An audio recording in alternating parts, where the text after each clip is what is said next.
Welcome, everybody. We've got one more match tonight. This is in the gold division on the one-loss side. We're just flipping the coin, getting ready to go here. We've got Steve Tamura and Cindy Sliva. And they will be taking on Chris Suarez and Kim Jones. Me and Paul do 9 a.m. and a 10:30.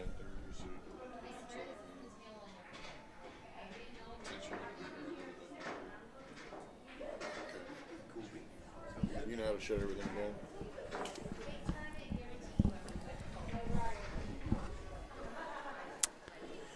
This will be a race to 5. This is on the one-loss side. Loser finishes in 4th place. Winner will come back tomorrow.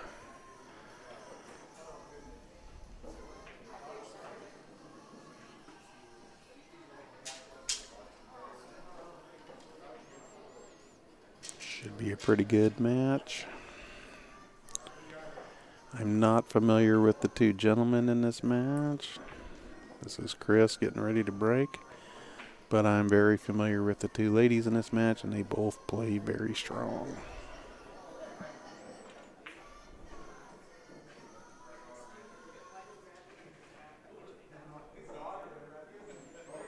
This is Bad Boys TV. This is Brett Baker, and I'm joined by the one and only John Evans. Hello. He's nice enough to jump in the booth with me. I'll try to be nice to him. What the hell, I'm pretty nice to everybody.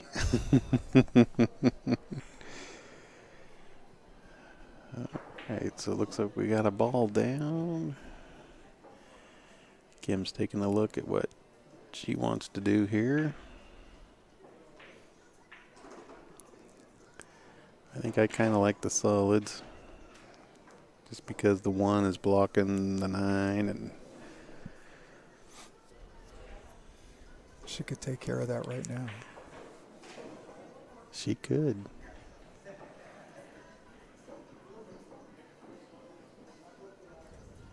Got the 7 and the 5 kind of blocking the 12. So I really think that she'll probably take the, well, she's looking at stripes.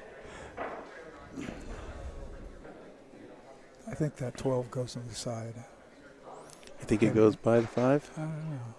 It's really hard to tell on these monitors.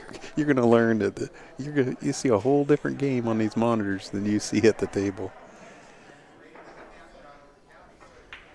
All right, Matthew, welcome. If you're listening to us, that means our sound is good.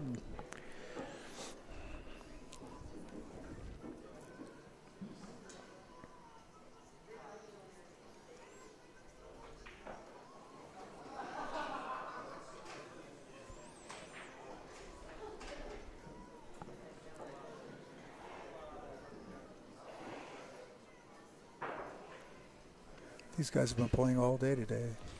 Yeah, pretty much. Pretty much.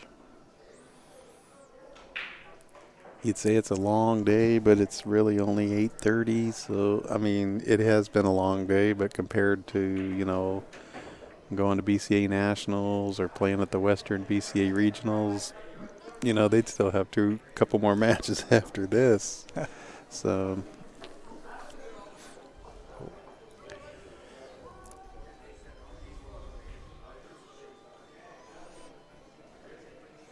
and if they were on schedule, we did schedule in like an hour and a half break earlier in the day so people could, we had the luxury here of the field not being so big that we were able to schedule a break into where people could get a little break, and it gave a chance for the matches that were falling behind to kind of catch up too. So, Well, that's nice because it lets you play your best pool on the table instead Right. of just running from place to place.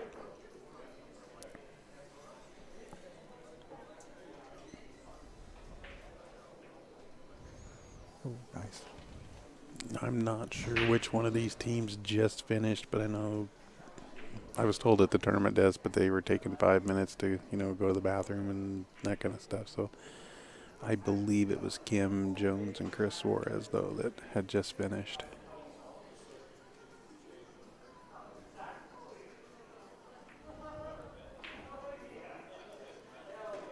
Okay, so Cindy handles that nicely.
Yeah, it looks like Steve's going to take this 13.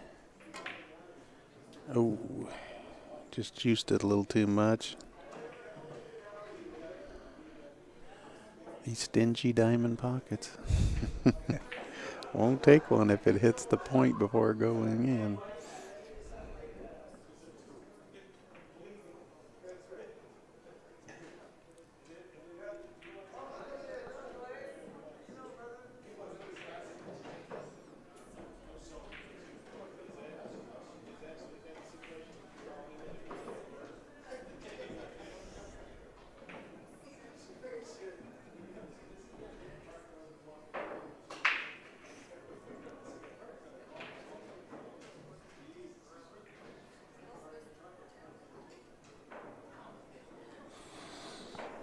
Okay, just play safe. Cindy still has some shots available. I believe that 13 may go on the side. She's got the 10 up here in the corner.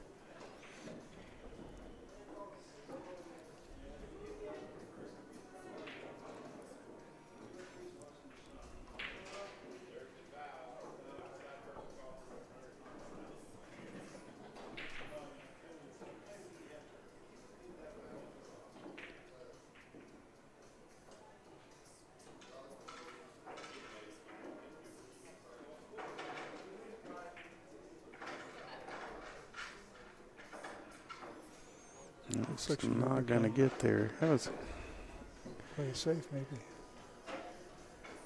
No. Yeah, Kim's got the 4 or the 1.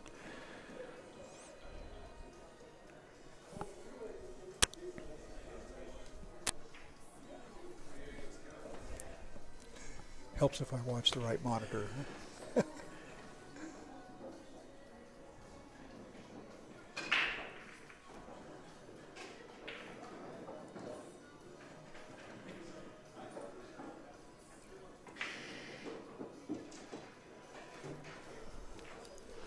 Hey, thank you, Matthew. Yeah, if you guys like what you're seeing, hit the like button, a little thumbs up there. Yeah, it lets our sponsors know that people like what we're doing, are watching, and it helps us bring you these streams for free. One thing you learn is there's nothing free in this world. Somebody's paying for it, but we'd rather it be sponsors and not our viewers. So help us out by clicking that like button.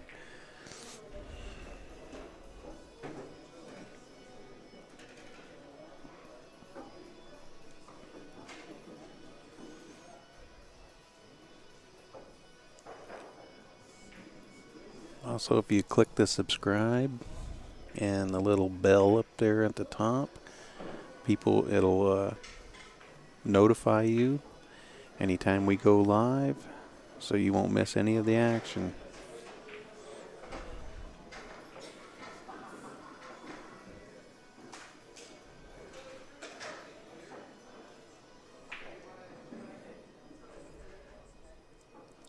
That's the right angle to go across. Yeah, I guess he can fit that 6 in. Oh, wow, okay. Stay out of that hole. Okay, they're good. Kim can shoot this one. Just draw back for the 8 in the side. or just pop it off the rail and he can play the 8 up in the corner here. So,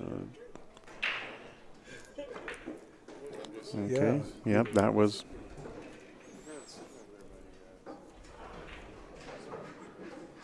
That was what she felt comfortable doing.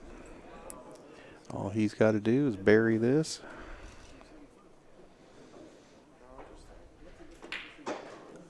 Which he does with authority.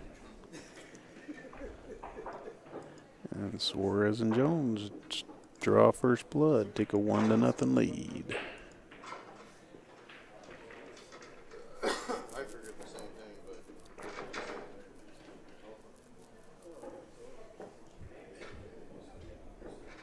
You ever play Scotch, John?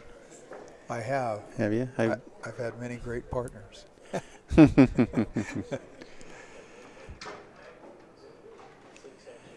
It's funny, I usually see you in singles, and sometimes I see you in teams. But it's like, I was trying to remember if I'd ever seen you playing Scotch. Yeah, I took a few years off from playing Scotch, but it's a fun thing to do. It's always brutal looking at the players you have to play. Open or Masters, just doesn't matter. It amazes me, and Rick Jones and I have talked about this a lot, how popular Scotch doubles is in the Northwest. You know, this Scotch doubles is usually just kind of a warm-up event.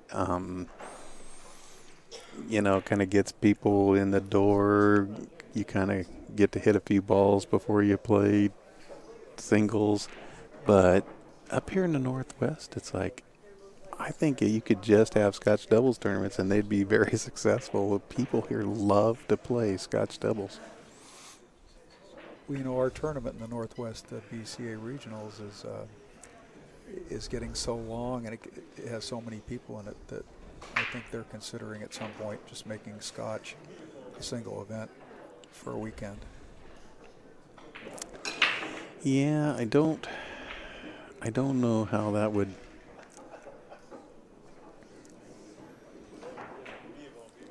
One of the things, and I know we kind of ran into that, and these were not the most ideal dates for this tournament because it's kind of right before the Western BCA regionals. And, we had told the casino, look, you're not going to have near the turnout that we would like because of these dates. And I guess also there's a TAP regional up here in Seattle that a lot of those players would have shown up here, but they're not going to miss their regional playoffs for this. So we're going to work on some different dates for next year. Okay, Kim bumped that forward, so I think they're fine. This is a really nice venue, though. I ate at the Asian restaurant tonight, and boy, it was just delicious. Food here is good. The staff here is just, I've never met anybody rude here. It's like they always smile and are happy you're here and want to help. Yeah, it's been a real joy. I guess he wants to get on that ball on the rails at the Yeah, I think you want to take care of that 5 ball as soon as they can.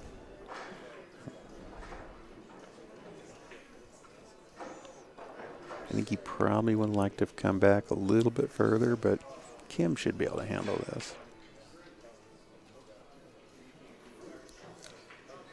I can't tell whether the 4 goes in the side. Yeah, boy, I don't know. But he's got this. They've got the 7 there that they can move it, and it does come up here in the top corner. Oh, she overcut that a little.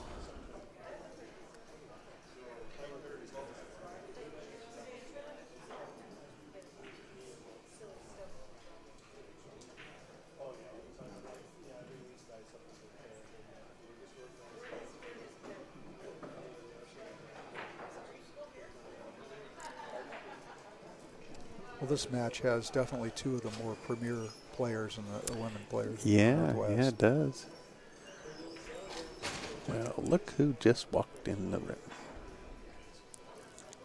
None other than Sherry Ross from Railbirds TV. Her and Kevin did a great job at the BCA Nationals, working with us. Did a lot of commentary with us. Couldn't have done it without them. You ever get a chance to watch their stream? Boy, it's good. Yeah, I haven't done that yet, but I will. They stream a lot of regional tournaments and in like the Michigan area.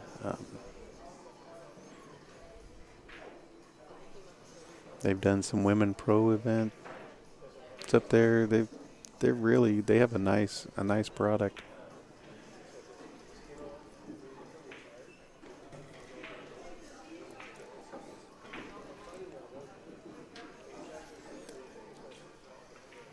People always think, oh, they're your competition. I'm like, no, we're not really streaming a whole lot in the Midwest. It's like they're not really coming out here to stream out on the West Coast. The more streamers are out there, the more pool gets brought to those of you at home that love to watch it. Well, it's really grown a lot, and the announcing has gotten so much better over the years. It's just more professional and really a joy. And I remember like listening to different announcers and going, oh, I like this guy. Oh, I can't stand this guy. And it's tough, even, like just conversing with the people in our chat room. Some people really like you to talk about the match on the table and what's going on, and other people want to hear the stories or, the road stories, the funny things that happen. So it's always finding that good mix, I guess. It is. What do you think? They have I think they can put that 9 in the side, I think. Yeah, it's getting on. They're going to have to get on it from the 11, I think. If Cindy can shoot this 15 and draw back, what would really be nice if she could just draw back and like bump that 7 a little bit. Yeah. And either get on the 9 or the 11 and then the 9. She almost looks like she's going forward. She is going forward. She was playing shape for the 9 in the corner. Yeah. Just didn't quite get there.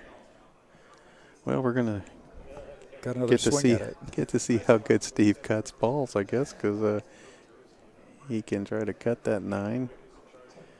Yeah, he's kind of looking at the 11.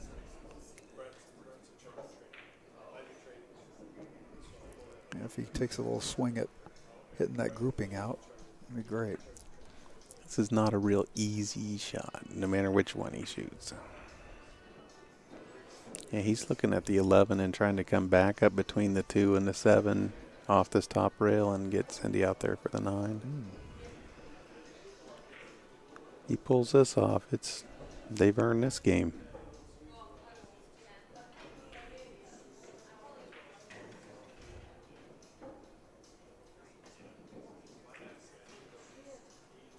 Wow.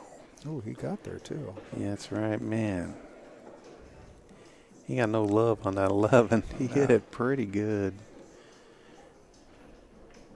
And he did actually get her a shot at the 9.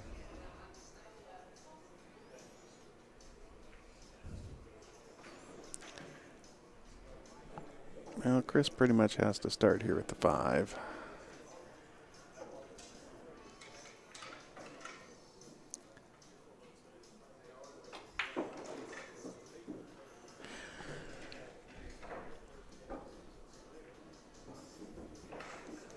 Still a little congestion there. Yeah, the 7 is kind of in a funny spot. I think the 4 passes by the 9, but the 7 doesn't really have, I mean,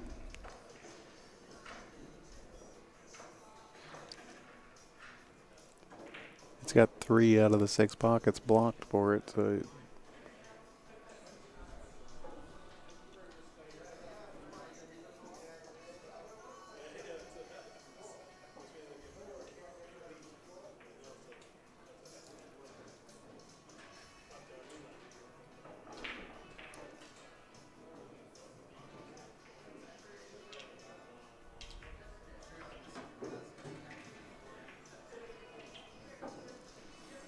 Now I think Chris has the. Well, I wouldn't shoot this 6 just yet. I think I'd shoot the 4 and just roll forward, maybe come off that 9, play for the 7 in the opposite side where he's standing.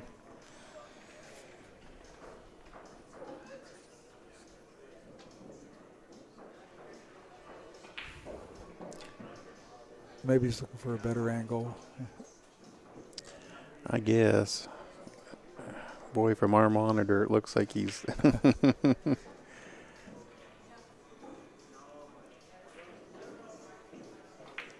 Oh, wow. Oh, wow. That's exactly where he wanted to get. That's a great Nice. shot. Yeah. Okay, Matthew, it's funny that you say that. Gotta love listening to Cotton. See, I love listening to Cotton and his stories, but I've heard people just, they can't stand him as a commentator, you know. He's terrible. And I'm less like, what do you mean he's terrible? I think he's hilarious. But I think he's genuine. I really enjoy his commentary. he is. Yeah. Now, I don't know. I would much rather listen to him do pro matches. I don't know that he's always the best for the amateur matches, but whoa. Well, Kim came too far there. Well, we know it didn't go on the side now, I guess. No, I guess she was playing shape for up here in the corner and just overran position.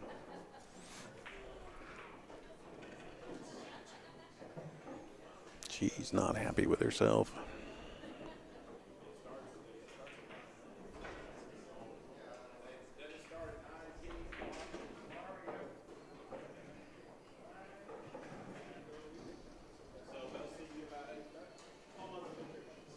And if you haven't read Cotton's book, get it. I'm about halfway through it, but it's great.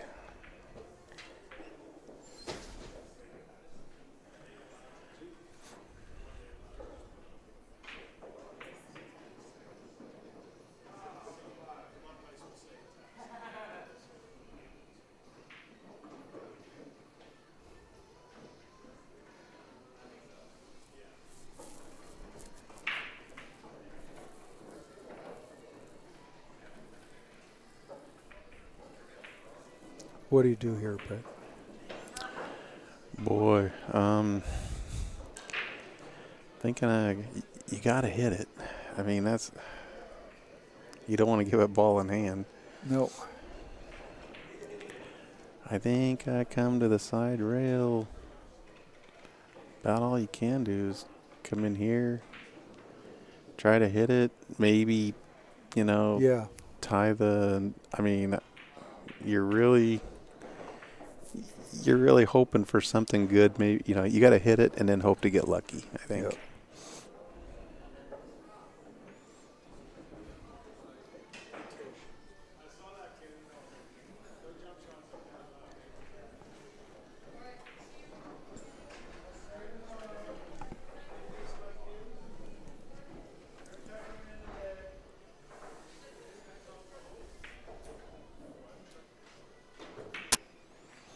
Well, he hit it.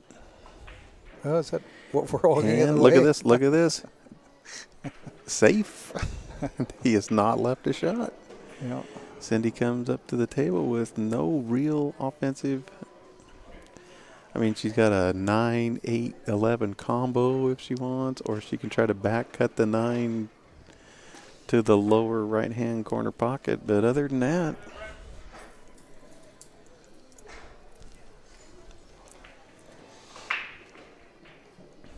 I don't see her grabbing her jump cue. no, I don't think you're going to see that. Oh, a little carom. Yeah, she may play the carom here.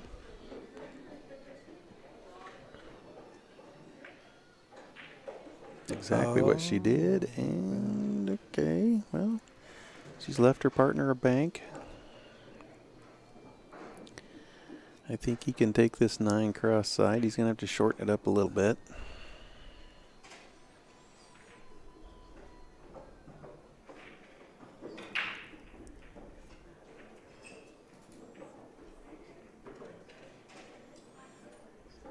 This is where I want to have like Shannon Dalton as my partner.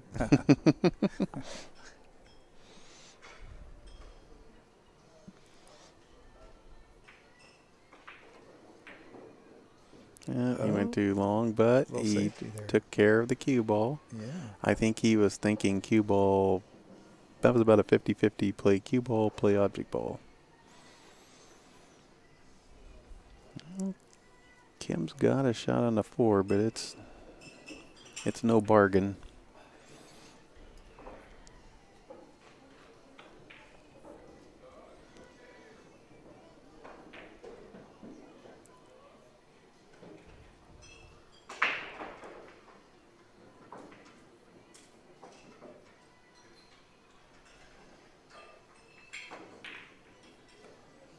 Boy, she gave it a good run. She did. But I don't think she's going to like these results because Cindy's going to roll this 9 in, and they're going to be looking pretty good at the 8. So they're looking at a good opportunity to tie this match.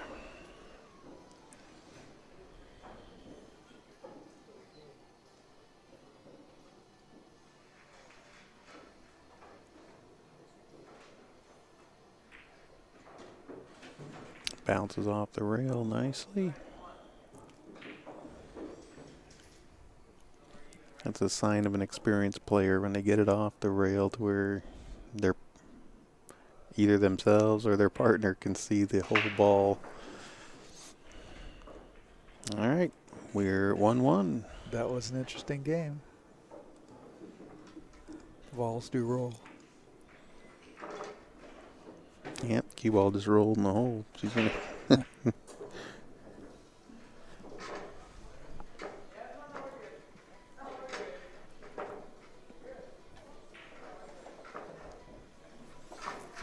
Yeah, that was a good example of making a good hit and something good happening. Yeah. I notice they're not using the magic rack. Have you seen a lot of people using the magic rack? We had on the TV table, I think we've had like 2 that used it. Yeah. But Why? yeah, not a lot of people using it. I really like it. I do too. I love it. I really like the Accurac from now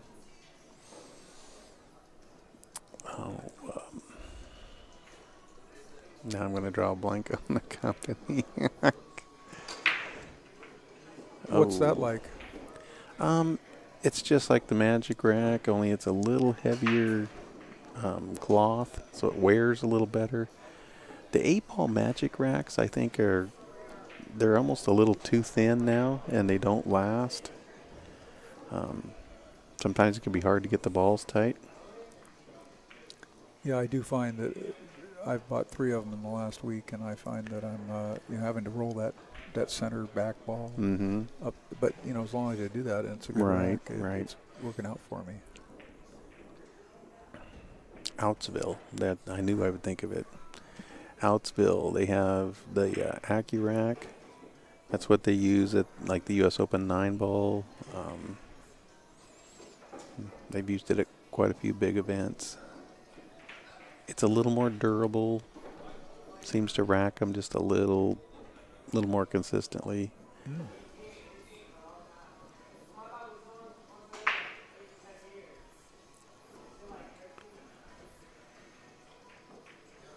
And you have to be careful because like at CSI events, they only allow the actual Magic Rack. They don't allow the other, like the Turtle Rack or the Accurac or that kind of stuff. And I think part of that is because, Mark Griffin is the North American supplier for Magic Rack, so he obviously wants you using his equipment. But I don't think a lot of people take advantage of the Magic Rack and 8-ball. But when I watch the pros, boy, they break consistently. Yeah, I think it's just as important, if not more important, in 8-ball as it is in 9-ball. I mean, yeah, it seems like a lot more people, they want to use it in the 9-ball. But a tight rack in 8-ball is just as important as in any other game.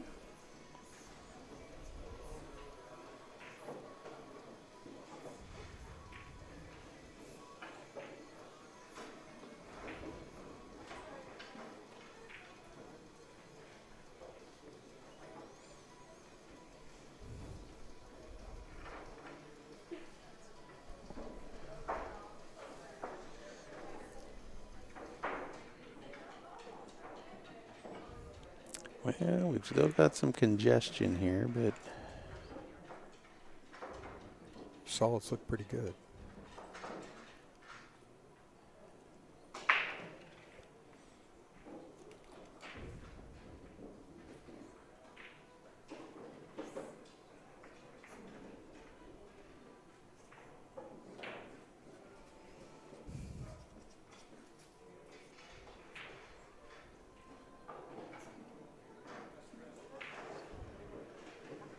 I didn't really want to take this 9, but I think that's about all he really has. Unless he wants to shoot a combination. Nice. Wow, he hit that good. Uh, Oh, and he did not get rewarded. no, sir. Came back and hooked his partner.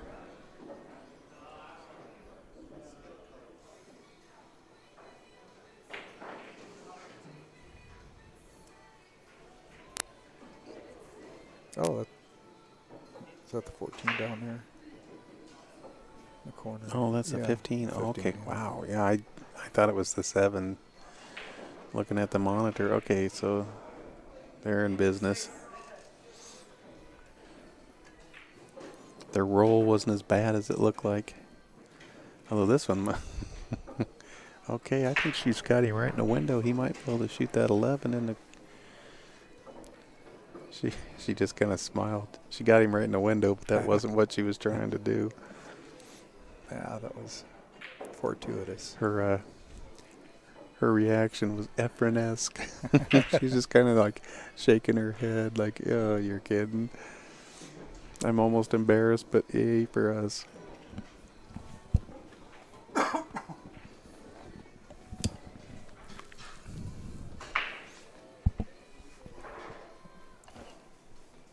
Looks like you can just stop that right there. Yeah, that's. Or if he has an angle, I guess he could roll now. I don't know. Maybe just draw back like a couple of inches for the Yeah. 12, but yeah, I wouldn't. It doesn't seem like he has to really do much here. Pocket the ball. Okay, he's left Cindy really nice for the 10.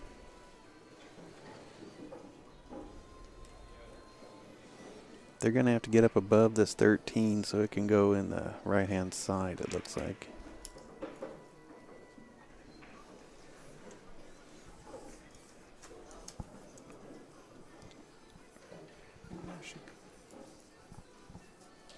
I don't know where you go here. She could go around the horn, but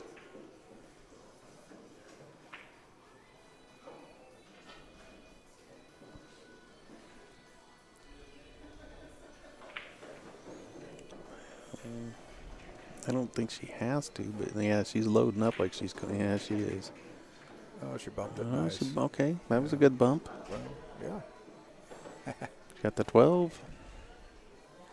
He can draw back to the rail and out for the 14, which should give her a nice angle for the 13.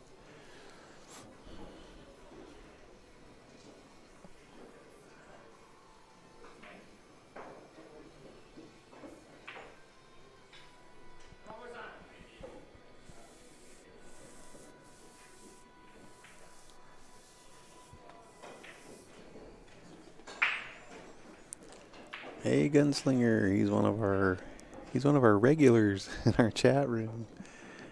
This is our last match of the night.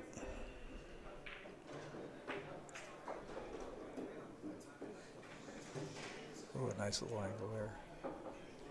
We'll be starting up again at 9 a.m. in the morning with more Scotch doubles action.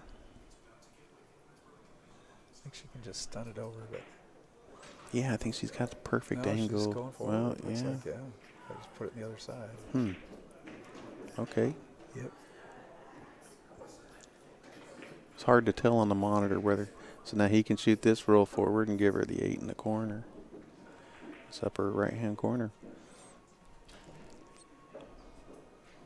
Yeah, it's funny. Sometimes on the monitor it's really hard to tell. Does that, do they have room there? Well, I'm always listening to these announcers say that, and then I was thinking, no, I can tell. I could tell, yeah. Now that When I'm watching it on my HD TV at home, I can tell. yeah. Well, they have those extra wide monitors now that aren't very expensive, and they've got a lot of. I've got a really good frame rate or pixel rate. A lot of it is just how much we can put out, though, too. It's like Yeah. sometimes our internet's not.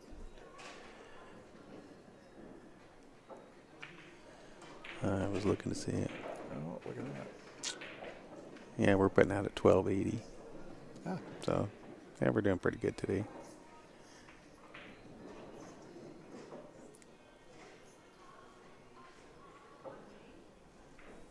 She wants that one back.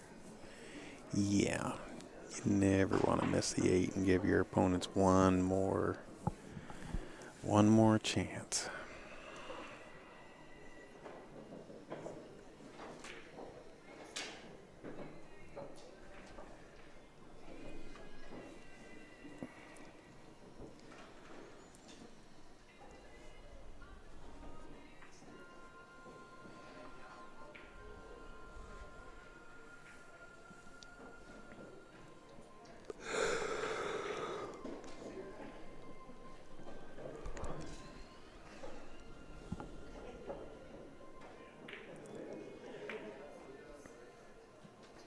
Nice shot.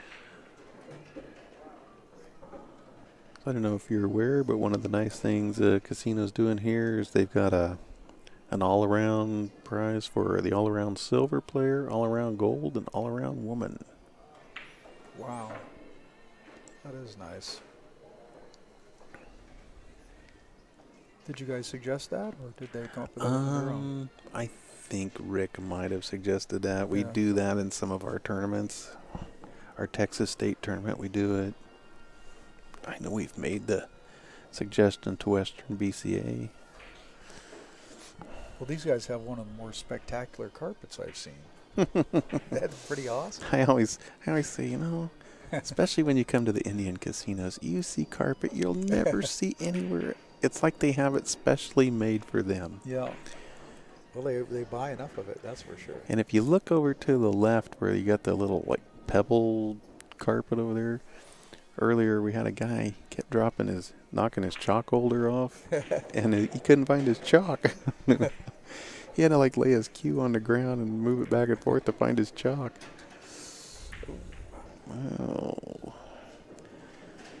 didn't want to bump that. Kim's going to have kind of a tough shot here. Yeah. But she just has to make it. I mean, you're going to pretty much have shape on this 6. You've got to make sure you cinch this 1.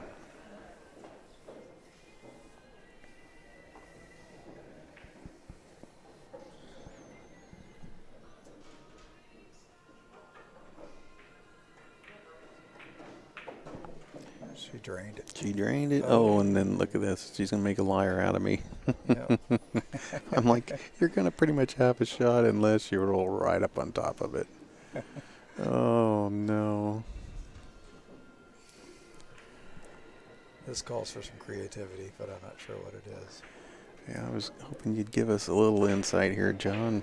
Yeah. That's why I brought you over. I don't really know Well, what to do in these situations. Since I leave myself this so much, I think a little bit of low right English, thinning the ball and then moving the cue ball on the other side of it. I think that's what you do. I'm hoping it's froze so that I can... Well, maybe you bank it and go off that 8. It looks like. yeah, I don't know that he's so close. I don't know if he could get enough on it to bank it. Do we have a referee here? We do. But nobody's... It looks like he's coming off the edge of it Oh, there. so He's going to try to cut it in the corner. Now he sees doing my thing. You know? Oh, look, hey, this is not bad. This is a tough shot here. Oh, yeah, really tough, yeah. I'm right about once every 100 times. That's good. So we were talking earlier, we got these huge screens, and they've got the live stream up there. So when we draw with the telestrator on the table, if a player's paying attention, they could look up there, see what we would do. Haven't seen a player look up there yet, though. But that's really nice. Big monitor up there. Yeah. One on each side, and then like on Sundays they'll put the football. They put the Seahawks up there, But What would you do here? Would you go for this, or would you lag it up there and just leave it down there? boy, that's a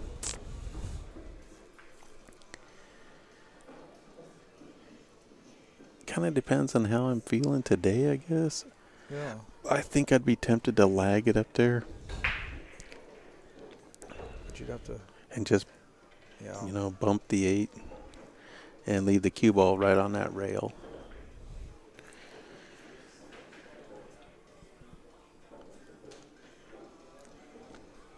It looks like he's shooting it. Yeah. Yeah, he's, you know, if you feel confident, go down trying to win, you know. Yeah. But, Well, he could get. okay, he came out okay. He's forcing her to shoot a bank shot where the cue ball is going the wrong direction. He put the 8 in a bad spot. Yeah, even if it cuts it, the cue ball's going to travel. I don't know whether. Yeah, if she could cut Oh, it. she could cut it. Yeah.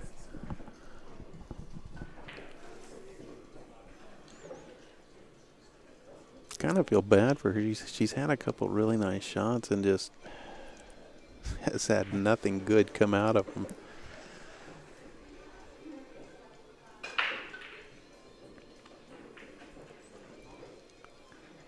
I might be tempted to just stop right there and just try to get the cue ball in between, or the 6 ball in between the cue ball and the 8 ball. Yeah. Leave it in the middle of the table. Yep. If they don't quite get there, you're leaving them a full table bank. I agree.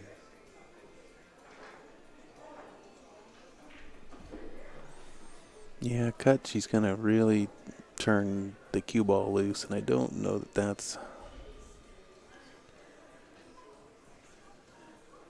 just too risky for my liking. Yeah. She looks like she's going to put low on it, so. I think you're right. I think she's doing what you suggested. Maybe bank at it.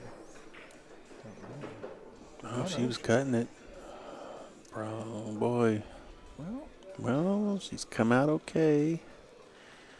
This is not an easy shot.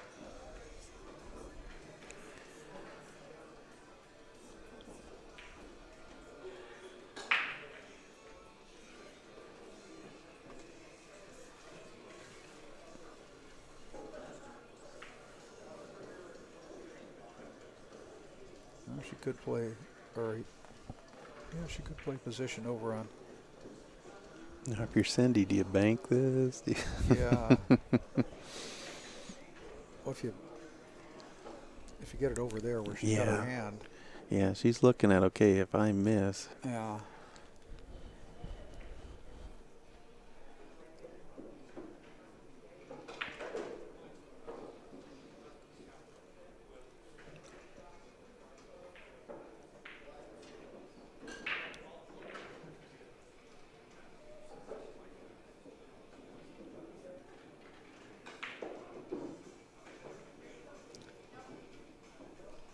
She could just put it over on by the side pocket there somewhere, or down on the bottom, and lag the 8 over towards the corner pocket. Yeah.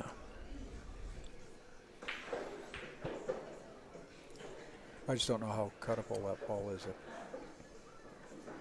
on the rail there. Well, she's going to be shooting it with a bridge. She's probably going to bank it.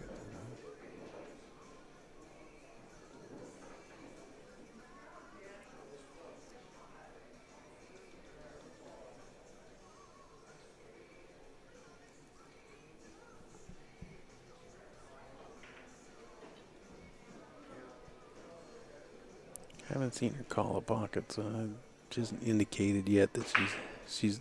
I think she's playing safe. Yeah, But I think you're right. Just lag it over there.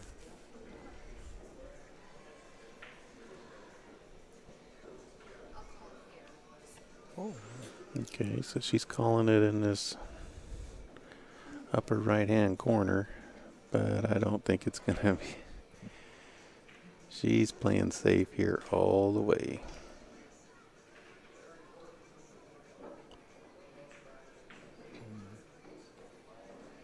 Okay, she's controlled the cue ball pretty well. Yeah.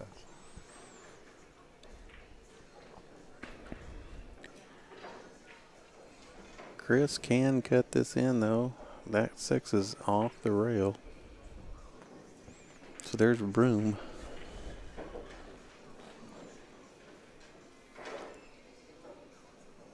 But it's tough. I mean, it's thin.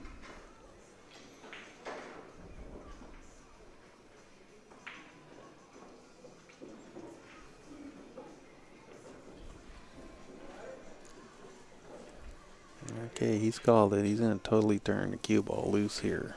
Yeah, going right at that 8 ball, looks like.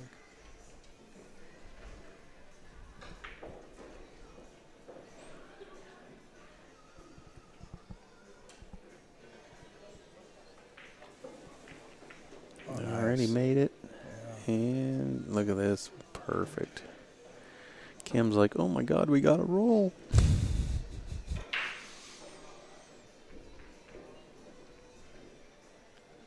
Her expression never changes. You'd never know if she just got the best roll of her life or the worst roll of her life. She just dead serious.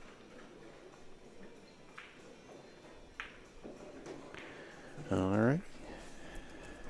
These guys are fighting it out. This has all the makings of a very tight match.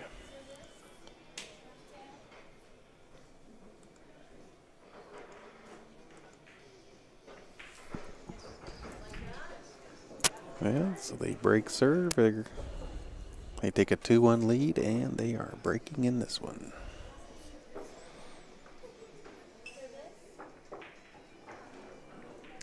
Do they have to alternate breaks as well in this? Yes. Oh, really? Or, well, it's alternating breaks for teams, but it's not like the women don't.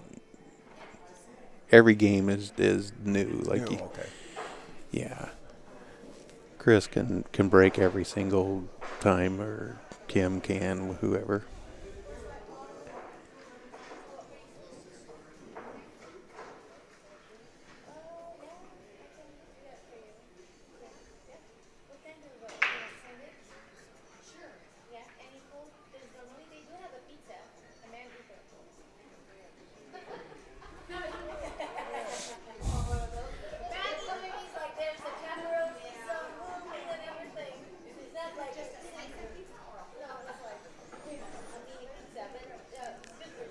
Players are all putting in their drink orders, and Cindy wanted to know if she could get food, and the waitress like, sure.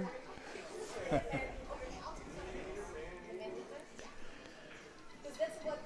didn't have a bar set up. Last time we were here, they had a bar set up out in the hallway. I don't think they were expecting it to be busy enough today with Scotch to warrant that being open. So, but they've had the waitresses coming in here all day long. Oh, that's nice. That's quite a walk for them. So hopefully everybody here is tipping them well.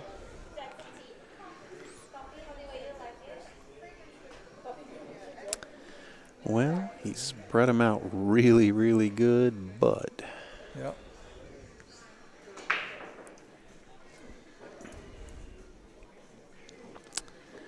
well, it looks like Steve's going to take the stripes here. I think I would.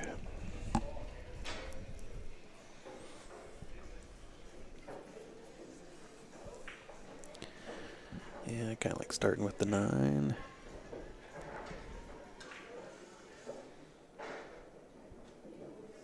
Look like solids have a couple of combinations wired. Yeah, they could. I don't know, like the ones blocked by the 12 are there. Yeah. Yeah, the 2-4 looks wired.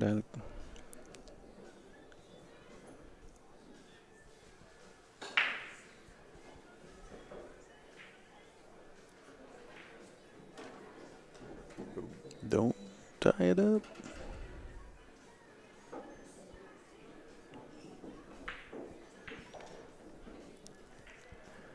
That's something you really notice a difference between the amateurs and professionals is the pros do not bump balls if they go.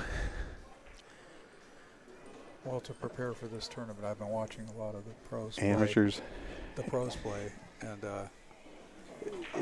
it looks difficult, even though they make it look easy. It does look like it's a tester, and they get out. It's when you cannot believe they can. You know, I was talking to my wife's aunt, and she's watched some of the live streams. She enjoys listening to our commentary and stuff, but she says, I don't get it. She says, it looks so easy. You know, it looks so easy. You're just hitting a little ball in a hole. And I said, you know, it's like golf or bowling or any other sport. I said, if you play it, you realize just how hard it is to do what these guys are making look insanely easy. Yeah, those pros, they just flat out get out, even on these small tables. They move the cue ball around so well. Yeah. Had to love it. Last week we were commentating matches from the Southwest Regionals in Arizona, and I had the finals of Turning Stone on my phone, leaning up against our little board here. I was just watching that last night. That was Johnny and Shane, right? It was Jason Shaw and Shane Van Bonen. Yeah. Well, we'd watched the hot seat match too, and it was like, boy, Jason just, ran over Shane, and I don't know, a couple players were like, Shane just not. I'm like, hey, that could happen. And in the finals, Shane turned it around and did exactly the same thing to Jason. I said, you just never know at that level. They get on a roll. It doesn't have to be close. Nope.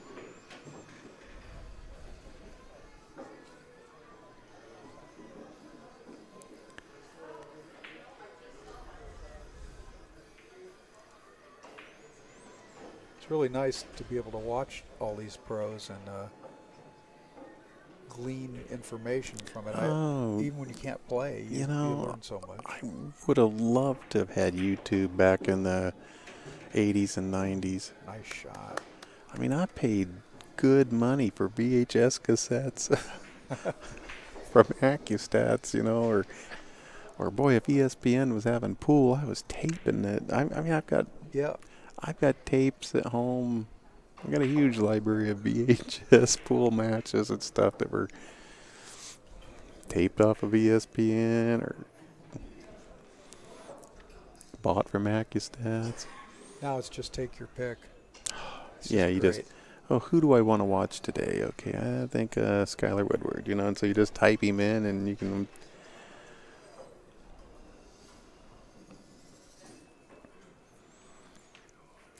I was gleaning some information from one of Northwest's great young pool players, and I said, Chris, how is I it? was just thinking, Chris. How is it you get so good? I don't remember you getting a lot of information from people. And this is when he was pretty young, and he said, John, I watch a lot of tape. Yep. And so I took that to heart, and I think it really does help. Yeah, I remember him telling me that he watched hours and hours and hours.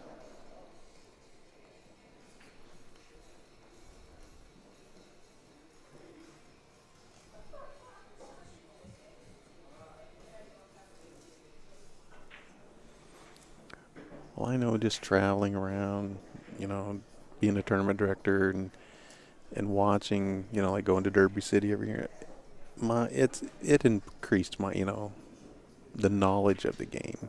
I don't know that it helped my stroke, but my knowledge of the game, my safety game. When you don't have time to hit 1,000 balls, you have to improve somewhere. Yeah.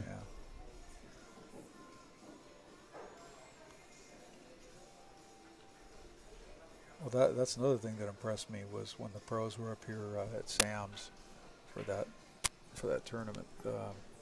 Every one of them in the off time was pumping in balls one after another, just hitting them hard. And I'm thinking, boy, these guys, hit balls all the time. You'd think they'd be tired.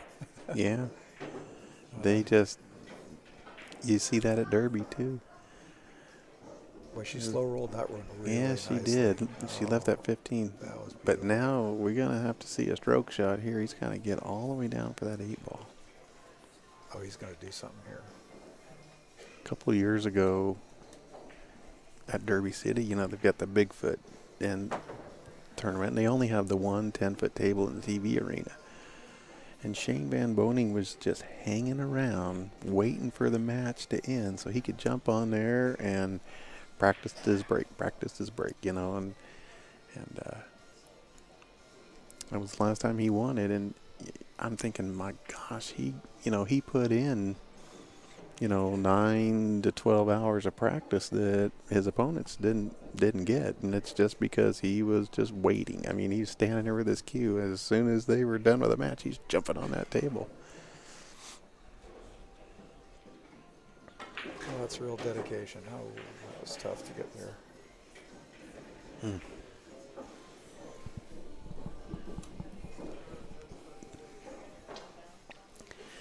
Yep, Cindy's going to have to kick at this.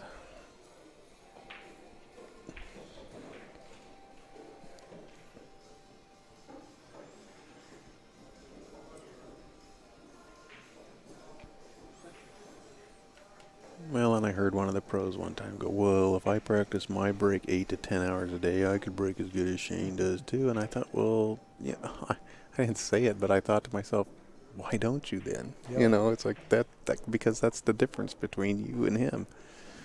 He breaks the balls way better than you do.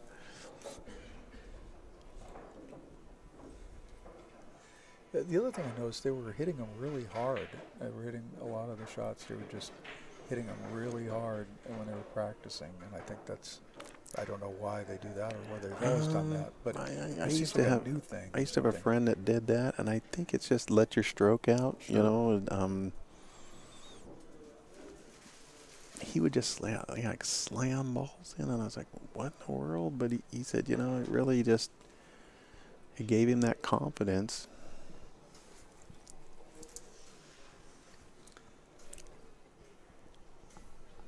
And that's what's really great about all the new things in pool. Fargo, the Magic Rack, Blue Cloth, all this stuff really just modernizes it, and it changes it, and it gives more. I think just players just play better because of all the innovation. Yeah, I've had people go, oh, like the players of the past, and I'm like, they couldn't stay with the players of today. And I mean, it's just not fair. Well, nice hit, Cindy. She left nothing. They got 7 balls on the table, and which combo do you want to start with? Well, we have the evidence. You look at the old tapes, like you say. I've watched a lot of that old stuff, and they're missing things that guys today would never miss on a lot bigger pockets. Yeah. But a lot of those old guys are still playing at a high level, so they've adapted, and they're still the top. They're still.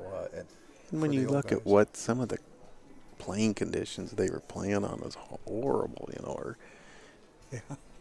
Buddy Hall used to play with the great big, bowling ball on a bar table, the oversized cue ball. It's like, Shane's not going to play. I found a he moon may ball. never hit with one of those, I found a moon ball in Portland on a little bar off of Jefferson. I don't know whether it's still there. I still have one somewhere at home. I went out and bought one because I used to play pool league when I lived in Idaho, and sometimes the bars you had to go to, that's what they had on their table, so I would practice for 2 days. They couldn't cut a ball down a rail with that thing. Well, you could, but you had to know, that's the thing, you had to know how to do it. You had to compress that rail, you had to shoot everything hard.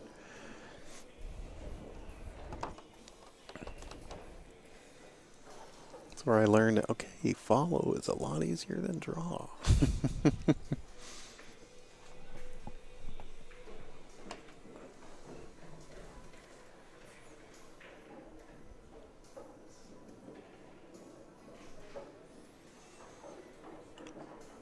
Well, this combo doesn't look as good as it did a few minutes ago, but Yeah, you want to make sure you hold. missed it, control that and cue ball. yeah, they made sure that the cue ball stayed. Nice. Yeah. I think he got a kick at it, though. Jumpy jump. No? Well, boy, that's a tough jump. Yeah, he looks like he's... Now I've got one of those Steve Lomax jump cues. How do you like it? Oh, I love that thing. I've heard they're nice. Oh, it's the best thing ever. You know, I've never been a big fan of Predator, but now I have a Predator jump cue and a Predator break cue. I still don't shoot with a no deflect, you know. I don't need deflection on the, oh, look at, oh, how did that not go in? He hit that beautifully. Oh, he hit that good. It must just imparted a little spin there that Wow. kept that thing out because that Man. he hit that nicely. Oh, that was... I still shoot with my P2, my Predator 2. Yeah. I love that thing. It's forward balanced, very athletic feeling. And I haven't found anything better. I've been looking. I've dabbled in a couple of things, and I keep sticking with it. You'd think after all this time that that's something I'd like a lot better, but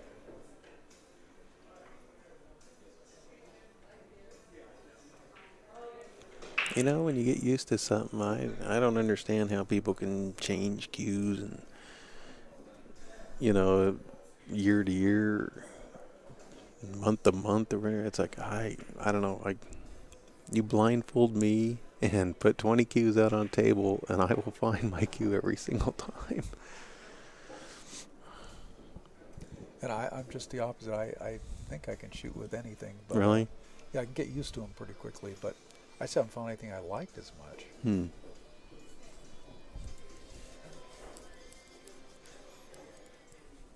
So you don't use a low deflection shaft. No, I shoot with a Southwest, and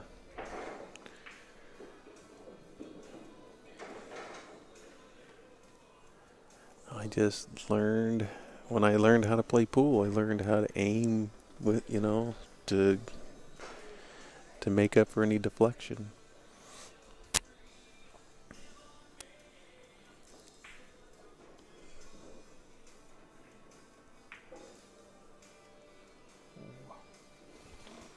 I think Cindy can go rail first here. I think she's got enough room. Is the 7 sticking out? Yeah, she's called it in there. I think she's got room.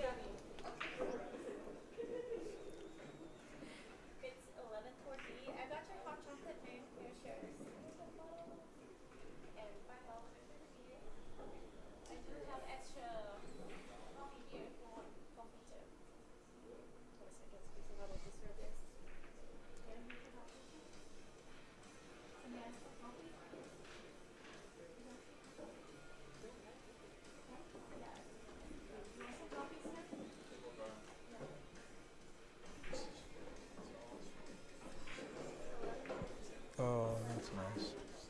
Alrighty. So we once again are tied up 2 apiece.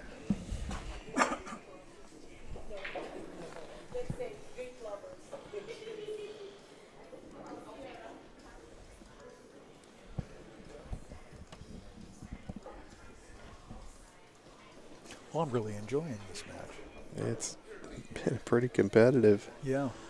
When I saw the names here, I'm thinking, this is going to be a pretty close match.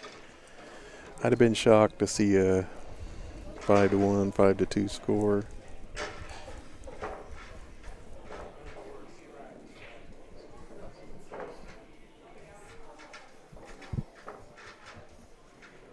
I've been on the live stream before, and it affected me. In a good way or a bad way? Oh, in a bad way. Really? Oh, yeah. I remember I played perfect shape for the wrong ball or something, and I was so focused on what I was doing. Played great, played perfect shape and I shot the wrong ball. Yes, I lost that game. So it didn't do Playing well on the for me. live stream has always affected me about the same way that, like, playing in front of, like, a great player. A great player walks into the pool room, is sitting there, And it's like, oh, I don't want to look like an idiot, you know.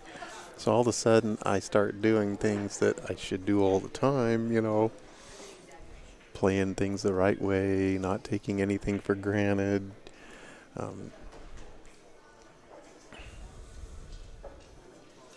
Not being lazy.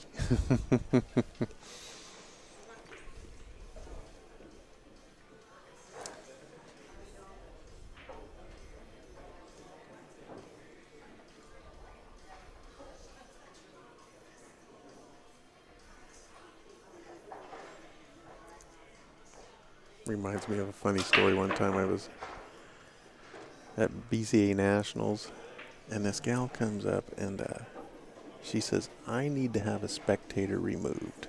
And I'm like, okay, are they being unruly? You know, because I've been watching these tables and there was no, you know, nobody was yelling or, you know, there's no drunks. And she goes, well, no, but she's sharking me. And I said, well, who's sharking you? She goes, well, that lady sitting right there. And it was Allison Fisher. Now, anybody that's ever seen Allison Fisher, she is just, I mean, she was sitting there stoically quiet, watching her friend play. And, you know, never said a word, never, I don't even think she clapped when you know, when a nice shot or anything. And I said, well, she's not doing anything, you know. And she says, well, just the fact that she's sitting here is sharking me. And I said, well, I'm sorry. You know, she's got the, and Allison kind of overheard, and she goes, how about if I just move down like a table or two, you know, because it was kind of, you know, it wasn't real busy at the time. And I said, well, you know, you don't have to, but it's up to you. And the lady says, well, that would be better. And so she did, but it's like the lady didn't really play any better. But I'm like, oh my goodness. She was just so sharp that Allison Fisher was watching her match. Oh, sure. Yeah, it seems reasonable to me. Now, see, I don't know. I had a moment at the U.S. bar table one year, and I look over, and I'm playing, I forget who I was playing, but I've got Shane Van Boning, Jason Shaw, Scott Frost, Brittany Bryant, and forget who else. I think it was Kelly Isaac, all watching my match, and I thought, holy smokes. Look at the gallery I've got here. I just wanted to set my cue down on the table, pull my phone out, and take a picture. Oh. Surprised you didn't do it.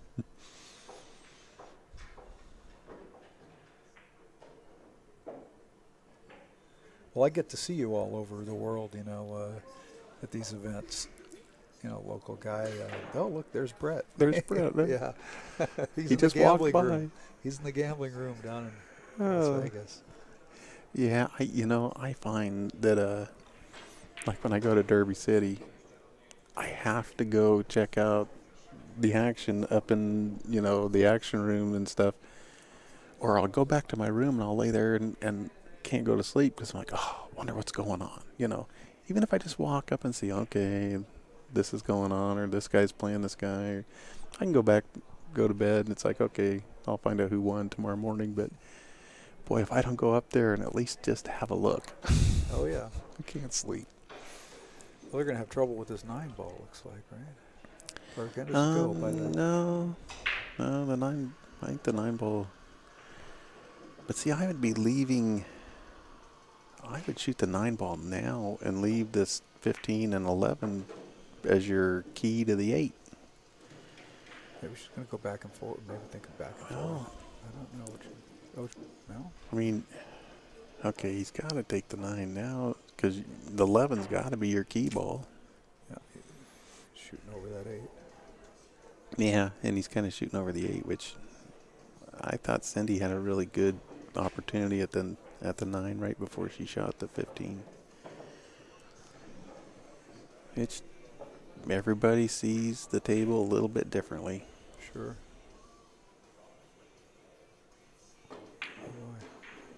Whoa, whoa, whoa, whoa, whoa, whoa. And we went a little far.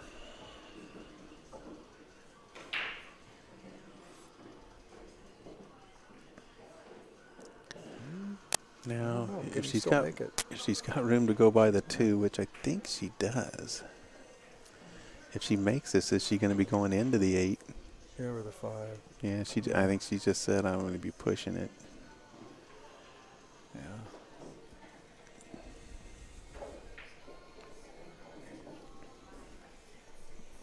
I'd like to see a couple breaking runs.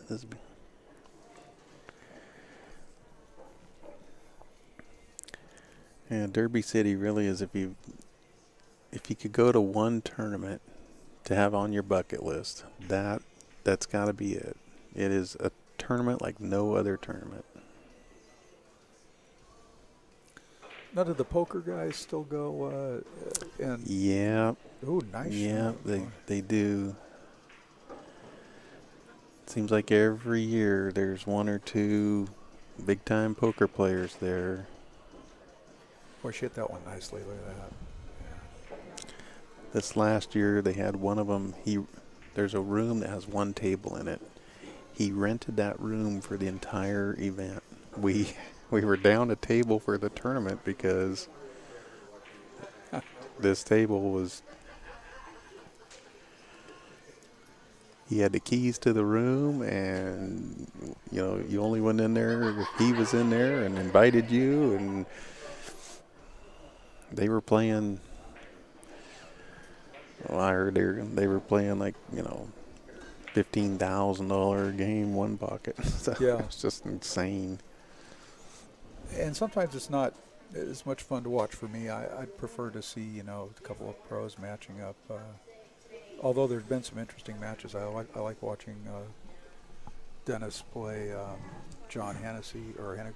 Mm-hmm. Yeah, and that funny game that they played, ball on the bottom rail and Oh, top rail. the one ball, one pocket. Yeah, yeah. I watched Shane Van Boning and Chris Gentile play that one time, and I bet I sit there and watched them for 6 straight hours. And it was some of the most educational. I'm thinking, well, I don't really play one pocket, but I learned more about like when you get down to the last ball. And I'm like, oh, so that's what you would do. That's how you play that safe. Well, it looks like we're on a break here. The players are all leaving. I think they're going to go out and smoke a cigarette. So I will play a little commercial here for you.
Well, we've got 3 of the 4 players back. We're just waiting for Kim Jones to make her way back.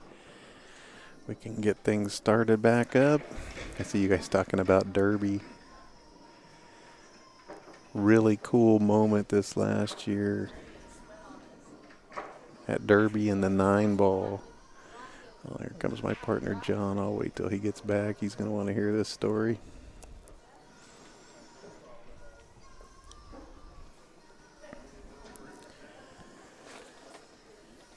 In fact, Rick Jones said he wanted to play one time, and he was fortunate enough to draw Efren in the first. He played the one pocket, and he was fortunate enough to draw Efren in the first round. He goes, "It was the greatest match I ever played." Now, I was just getting ready to tell a story. They were talking about, they would love to draw Shane or Efren or Bustamante, and this guy, he comes every year to Derby City, and he's about an APA 4, maybe 3 or 4. He really is just a for fun player. And and I think he may be like learning disabled. There's something that's not quite right about him, but he saves up his money every year and he comes to Derby. It's his one big vacation. And they said, "Hey, what table are you playing on?" He goes, "Oh, I play on table 6 at 3 o'clock. They said, "Table 6, that's downstairs. You must be playing somebody really good." And he goes, "Yeah, I don't know him." And so Shane comes up to the tournament desk and he says, "When do I play?" And I said, "Oh, you play tomorrow at 3 o'clock on table 6. And he goes, "Oh, okay. Who do I play?" And I said, "Oh, I can't remember the guy's name." And he goes, "Oh, okay." And I said, "Yeah, you're in trouble." And he looks at me and he stops and he turns and he goes, "Really?" I said, "Shane, you're like the best player on the planet. No, I think you got this." He just kind of laughed, And so all of a sudden, this guy's buddies, they're like, "Oh, we got to find out who he's playing." So they come and check it. I go, "Dude, you're playing Shane Van Bonen?" He goes, "Never heard of him." So they show up, and there must be, and it's like across the room from the tournament desk. There must be like 150 or 200 people packed around this table. You couldn't even see what was going on. And all of a sudden, this huge roar goes up, and I'm like, "Oh my God, the guy won a game!" And no, he had just hooked Shane, totally by accident. It's like he missed the 7 and totally hooked Shane. And so Shane kicks at the ball and misses it. The guy gets ball in hand, and he shoots this 3-ball. He is so out of line on every shot. It's just, but he gets out, nice. And the crowd goes wild. And I think Shane realized after about 2 games, okay, this is just like a warm up for me. Yeah. He just was just playing. He beats the guy 9-1, and guy comes up to the tournament desk and he goes, I said, "Well, how'd it go?" He goes, "Oh, I lost 9-1," but he goes, "I should have only lost like 9-4." He goes, "I gave away like 3 games," and but it was afterwards. Shane posed for a picture. They were taking pictures, and he signed his cue in his case, and it just the guy was he really gained a fan that day. Oh, sure. That guy's like, he'll never, ever, ever forget that day. Yeah, this is a great game for that sort of thing. Gunslinger, he was there. I know it's got to be on YouTube somewhere. I can't remember the guy's name. Or somebody had to be like videoing that. Just to watch the game he won was like. Well, I had the good fortune of spending about a year down in the Orange County area, and I used to. Oh yeah, you were like living at hard times down there. Well, I went down there, and the first time I walked in there, it wasn't the very first time I've ever been there, but first time I ever walked in there that time, there was Efren was back to me, standing at the table to the left, right underneath the lights, playing one pocket against a couple of people, and you look at that and you just go, wow, this is This is it. But you don't get that in other sports. You don't get to be close to the players. No, that was one thing that always impressed me about pool, even back in the the 80s and 90s when I was traveling around to pro tournaments just to watch these, the Nick Barners and the Buddy Hulls and it's just how approachable most of them were. There's always a few, but yeah, it was like, I remember asking Buddy Hall. My youngest daughter is a huge fan of his, and he was on like the cover of Pool Billiard magazine, and I said, "Would you be so kind to autograph this for my daughter?" And he said, "Well, I would love to," but he says, "I was just getting ready to go eat lunch." He goes, "What are you doing?" And I said, "Well, nothing. Why?" And he goes, "Would you join me for lunch and I'll autograph your?" And he just wanted to talk about my daughter and like wanted to know about her and stuff. And oh man, he autographed it. A little personal message for her, and it was just like, wow. I mean, she treasures that to this day. Oh sure, boy, she hit that nicely. I don't know what they're They're kind of settled in playing. They're playing some good pool right now. Yeah, enjoyable match to watch.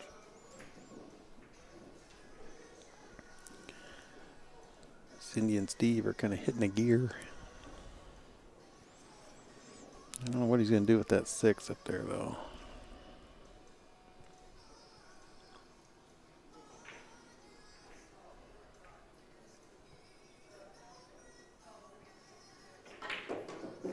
Oh, wow.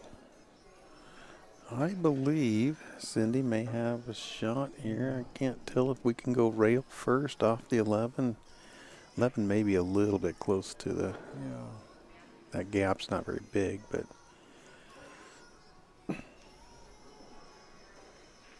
She can own that And I don't know what she's going to do with the 8 ball either. It's like... This is not really the ideal key ball to your 8. She can put that ball in and own the pocket, though, I think. Yeah, I think she can too. I think that's what she's going to do.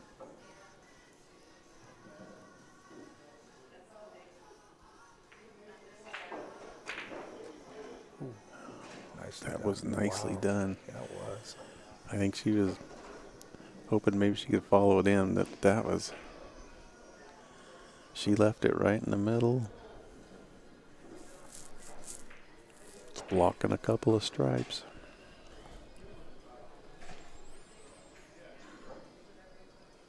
Give them just enough to worry about that you might get another shot at the table. That's what you want.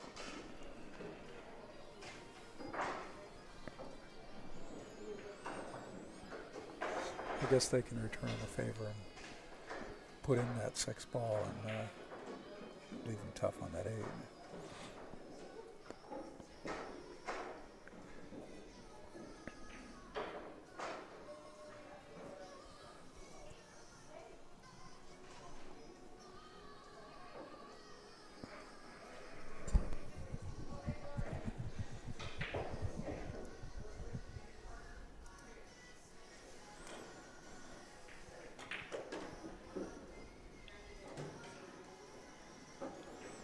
Well, not sure why he drew back like that, but... We could combo in that 6. Yeah.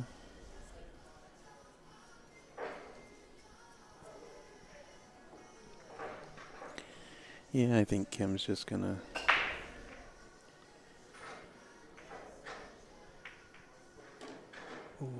Ooh, you better get behind that 12. Okay, that was well done.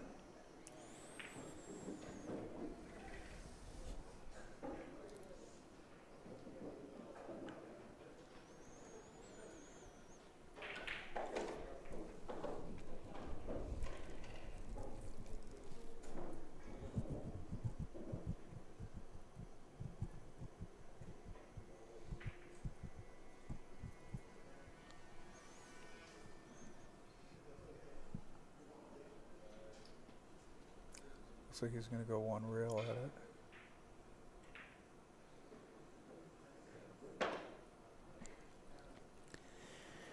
Yeah, that's what I think I would do.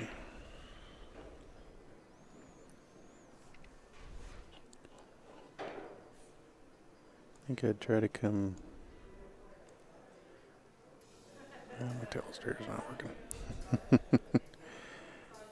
But I think I'd go one rail. Just make sure you hit it, Yeah. and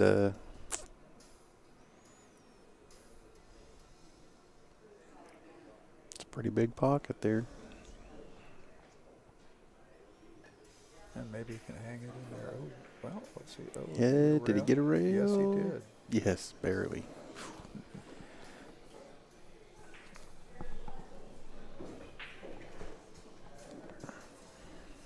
Well, people haven't seen a really nice open table for a while, so.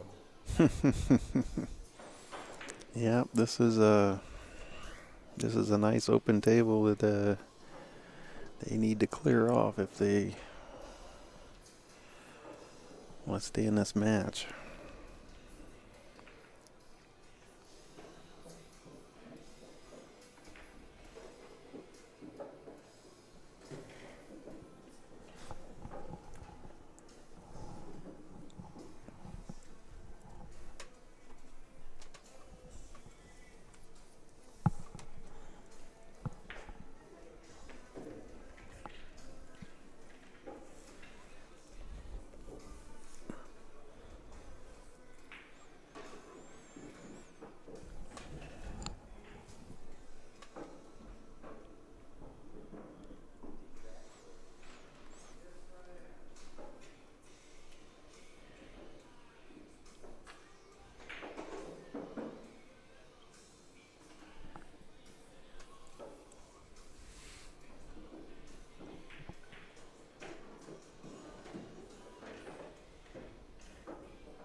That's one thing we're fortunate to have down in Oregon is a lot of diamond tables there at every little bar.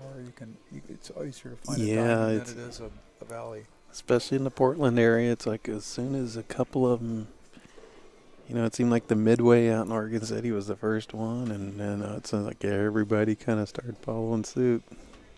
Well, that first year when they got their tables, 5 out of the top 10 women in the that moved up to master were Played league out of there. Yeah. Well, it's funny because, I lived in Portland back in 1985 for about a little over a year. And I used to go out and play pool at the River Road House, that little tournament. And I lived pretty close there in Milwaukee. And the last time I went in there, it's like, wow, they got diamonds, Oh yeah, every little places you wouldn't even imagine. Yeah. Have them, and I think they're a lot more rare in Washington, from what I understand. Yeah, it kind of seems that way. I mean, just the people that I know and talk to up here in Washington, We have some entrepreneurial young lads in the Portland area as well that are buying up diamonds and putting them in different venues. So, wow, that was a nice shot. Yeah, beautifully done. Portland just doesn't seem to have much as far as like pool rooms, though. It's more. Yeah. It seems like it's more bars now. Well, the equipment in some of the pool rooms is just not, Yeah. They don't keep it up. It's nice to see Sam still there, and it sounds like they've fixed it up. I mean, They really have. Wasn't really one of the nicer pool halls when I lived there, but it was there. They have tables upstairs now, and the tables actually that is a nice. They have the tables have really improved. I understand when Oscar was down and Ernesto, they did some work there, and some other local mechanics. So we have some really good local mechanics, and they've all done work there.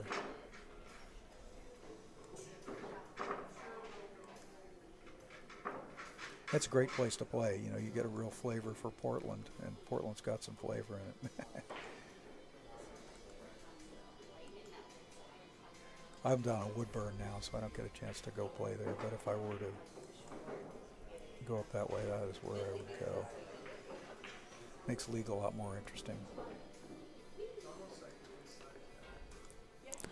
What did I say? Living down in Southern Oregon, last few years I've driven 45 minutes to the only pool hall down there because that was, if I wanted to play on diamond tables, you know, it's what I had to do. And now they're in Grants Pass. We have a bar. They've got 2 diamond tables in there, and they're working on 2 more. You know, I spent a decade or so up in Chico, California, Mm-hmm. and there's a little place called oh gosh darn it, what's it called? It's downstairs, like Yeah, I like played. like a little speakeasy place. Yeah. But it's got 9 gigantic 9-foot dinosaur diamond tables. That I think the original ones Yeah. that came out. It's got 9 of them in it, and it's of course, you know, it's Chico's pretty much a party town, so they're not. Oh yeah. I played in a pool tournament there once years ago, and thought I was doing pretty well, and then I got to play a guy named Billy Palmer in the finals. He steamrolled me. Like, what are you doing in this tournament? Well, I went visiting there, and I was playing some pool, and these 2 guys were reading on the wire, and I had an article in there, and they're looking at me, and they, you know, and they see me, and they go, "We know a guy who'd come and play right now," and that was when Ronnie Allen was living up there. I deferred. What? Come on, that wasn't on your bucket list. No. Play the great Ronnie Allen. I don't think he wanted to play for fun.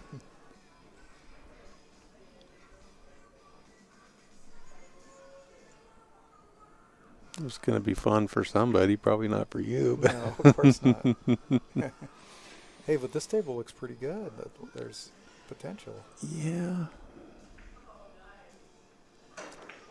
Just about the time you think one of these teams is going to take off with this match, the other one gets...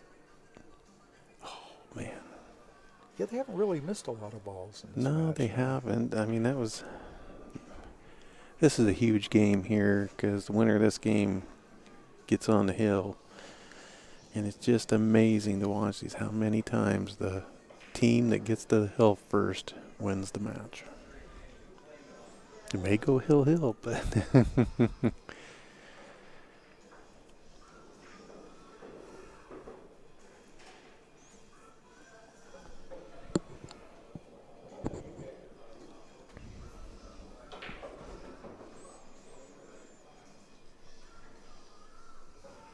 Got a little more work to do with the stripes, but oh, she has a whole pocket here. Oh, nice.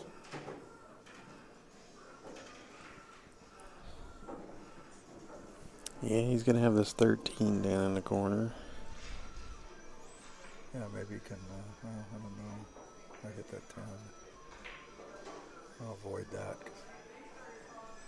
I think you'd love to get shaped down there about where the 8 is to where Sure. you could shoot that 11 and in the side.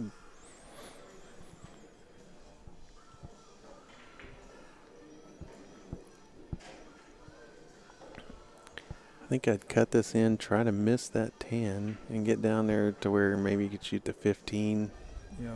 play some shape off of that. You really just have to cinch this ball. It's sort of slow roll. Maybe, get yeah. past there, get past that 10. Yeah. Okay, Ooh. just like this. Oh, he did that Oh, nicely. it's yeah. perfect. Yeah. I was just about to say, you know, he could bump into the 4.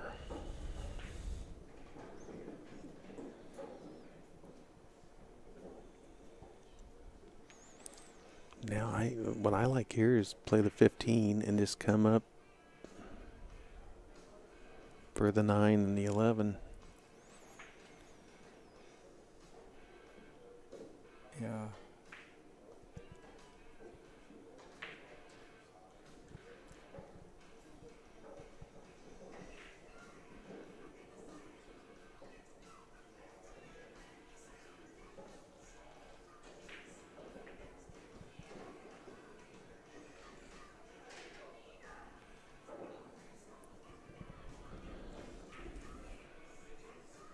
So she's looking at the 14.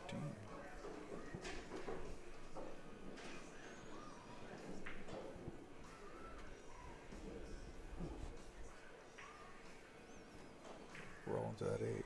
Look at that. Perfect. Nicely done. Perfect. Oh, don't get over it. Oh, he can just roll this. Well, I don't know. Roll this forward. Don't hit the 1. And he's looking pretty good.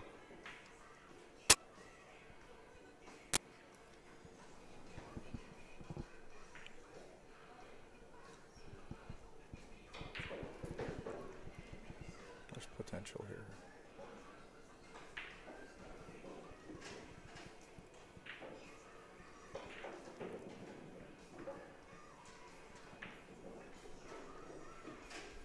Is that the 13 by the 11?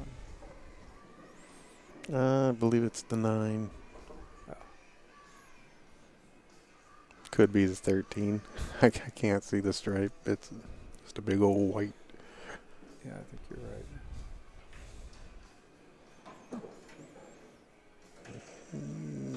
Boy.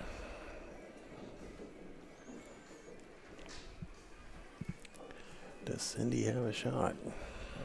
I think it goes by there. You think the 10 still goes by the 4? Yeah. I think so. I don't know if she can see that 9. Don't think so. If the 10 goes, we're good.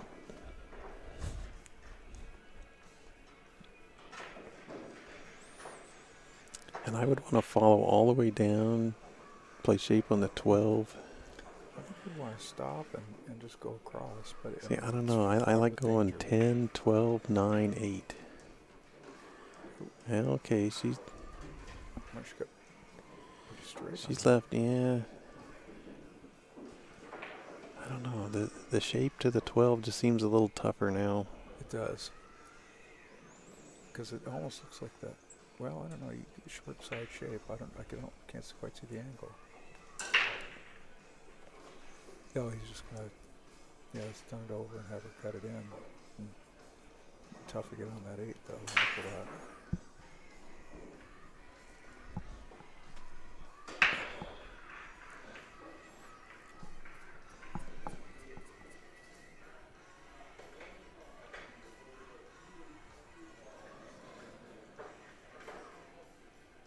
So he's just going to roll this in. Oh, no. Oh. Okay, bounce up. Okay, should be okay. Yeah. I think Cindy can cut this in. Just don't get behind the 1, and you'll be good on the 8. She'd like to have seen that cue ball come up maybe a few inches, about 6 inches further. Yeah. She's got a tad more angle here than she really wanted.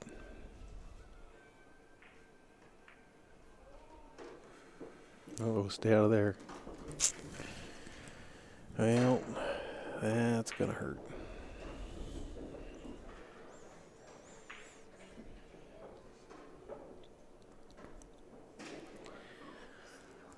Once again, Chris and Kim come to the table with the cleanup job. They had one of these last rack. Yeah.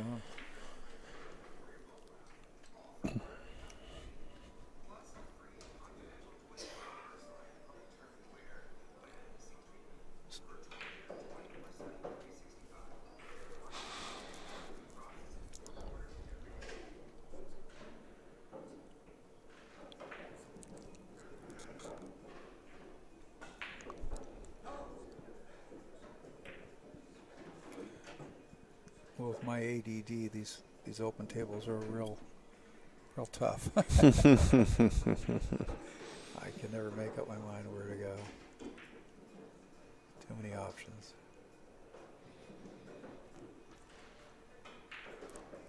Sometimes they're harder than the, like the break and run right from the very beginning. Right. It's hard to see the pattern. They're just all out there, and you're like, oh, okay, I just get here. I can shoot any one of these. Oh. One kind of wiped its feet on the way in. Yeah.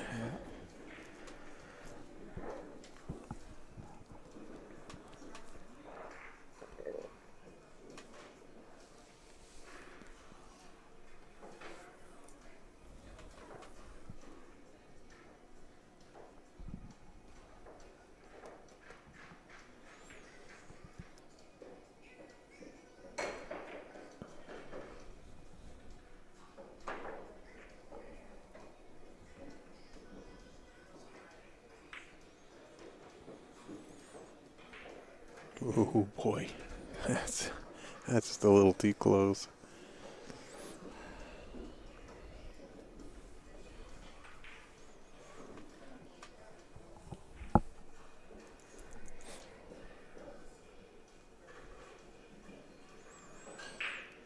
You know, on tables like this though, where they're wide open like that, that's where, you know, straight pull practice really comes in handy.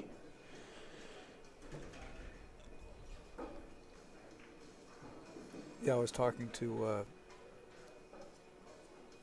Randy Baker, and he was telling me he puts out just all one set and the 8-ball.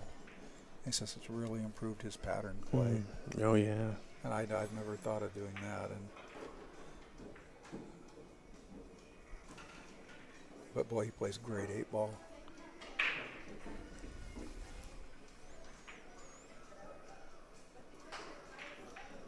I've taken a 9-ball rack and just break it open and then yeah, just, you know, run the solids. You know, like, okay, my opponent missed the ball before the 8, and then practice running the solids off. Yeah. It's a good little drill.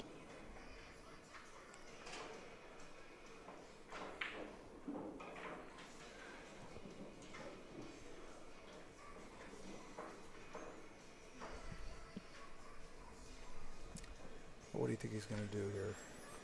Well, I think he's going to have to go around the table. Going to have to go 3 rails. Got the wrong angle.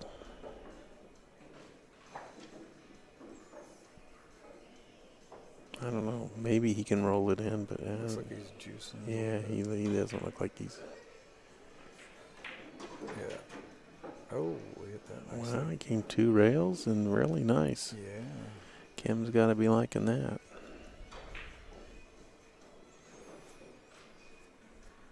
So you can make this 8. They will be on the hill.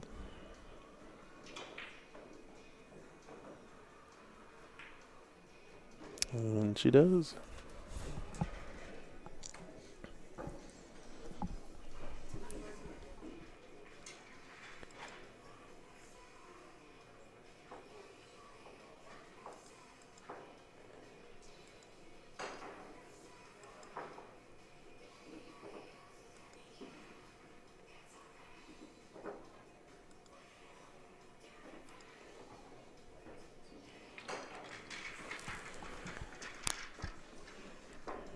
Yeah, it's been kind of neat, I guess, to see a tournament like this, and you see people like Cindy Doty, Kim Jones, Cindy Sliva playing with different partners, you know, than they do. You know, I said something to Cindy Doty. I said, "Wow, it's just so odd seeing you out there playing Scotch doubles with somebody other than Mike." She goes, "It's really odd being out there playing Scotch doubles." I said, "It's like a marriage that broke up or something." Yeah, she's been very successful. Yeah, she said, yeah, there's a couple times today she goes, "Oh, that's not the way me and Mike would have played it." Well, and I was just thinking, you know, how often do you see Kim play with somebody other than Dave? Right. I don't even think I would know who Dave was, except for he plays such good Scotch doubles with Kim.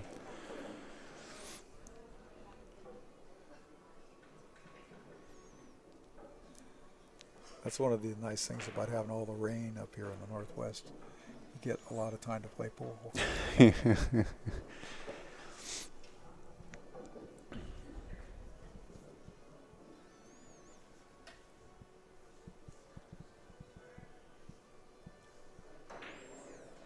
You know, and it's funny, you go down to Arizona and you go, well, it's too hot to do anything outside. You got to stay inside and play pool. Yeah. So disappointed. I wanted to get over and see Scott Frost's new room, the ice house. And we just never could get away. Oh, boy. I You wanna know, you see get that to these too. tournaments and it's like, just wanted to get out of there one evening.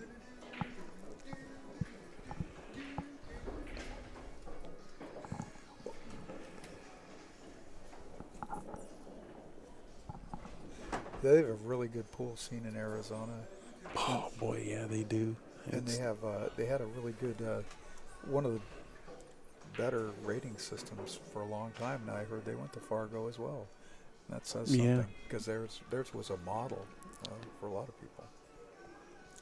Yeah, I kept hearing all this. Oh, the Arizona racism, it's the best, and then you'd go down there and you'd hear the players just bitching about it, and they had the same problem that everywhere else has. It's that human element, Yeah. Well, if you beat the wrong person, you'll never move. You'll never move down, and The objective well, thing, yeah. If you and I were to, I said, okay, let's make a list of the top 10 male players in the Northwest. Your list and my list are going to be different. We judge talent differently. We've got different backgrounds as far as people we've played and our opinion of different people. And, it's just, you may have 8 of the same guys on the list, but they're going to be in different orders. Right. And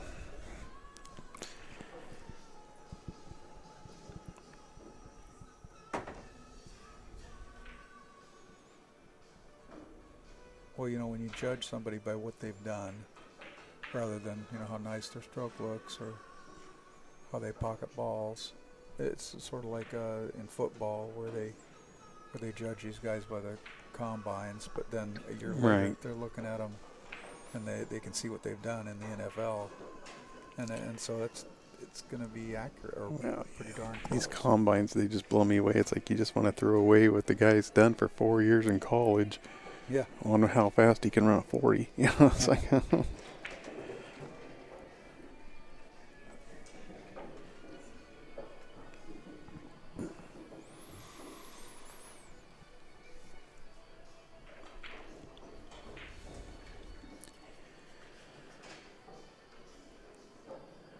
now, as much traveling as I do, I always want to know, okay, how will like the top women here compete against the top women in Arizona or the top women in Texas, or you kind of see these top players and you're like, okay, or even the men, but how would Western BCA players fare like at the Texas State tournament? Sure. Well, we don't have a lot of like in the Portland area, we don't have a lot of. Like you said, we have no big table tournaments. I don't, except for Sam's. That's the newest thing, and they're doing a great job there. It's nice to see, and a lot of those young guys who come out of Sam's, play really well. They're playing. Now, is the Rialto still downtown? Yeah, they reopened. They were closed for a long time. That's what I thought. They were closed, and I thought they remodeled or something. They did. I forget what happened. There was something that happened. That always seemed like a really nice place. I'm like, man, why is this not, A lot of it has to do with the table mechanic too. We have I like a fast table. Mm-hmm. I mean, I like that. I like to move the ball and it just feels great. And and the Rialto was more catering to something else. I don't know what but they have a beautiful room and they have a lot of goal grounds, but I don't know who the mechanic is. Makes a big difference. Yeah, it really does. And just like what kind of cloth they put. It's like this bar in our town that got 2 diamond tables, and then my first question was, well, is he going to keep Simonis on it? It's like, yeah, are they going to keep them clean, keep them up? A diamond only plays as good as. But that was a nice shot. Wow, yeah, came out there perfect. Yeah, oh boy, they're not messing around. We're going to be looking at a hill match here. Looks like it. No jinx. Yeah, if I don't jinx them. Yeah.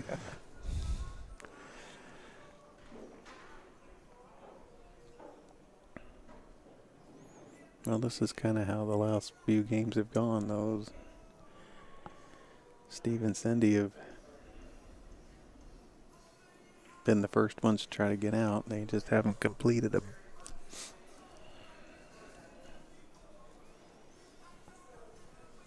She can bounce off here and looks like she's going forward. Probably bounce short side shape. Yep. Okay. Was he's got a little Well, he's angle. right on the rail, and he's kind of going into these balls, but He's got a little angle, though, doesn't he? a little bit. Yeah.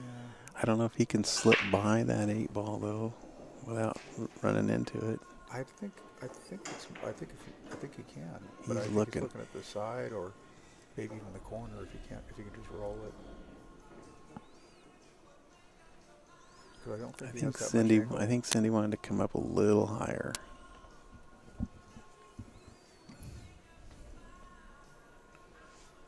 We'll see in a minute. Yeah, I he think would he's like looking at the to side. slip by that so Yeah. Cindy could play the 8 in that upper right-hand corner there. But yeah, he's looking like he's going to go into it. And I can't see him. what I would worry about is going into it and leaving it,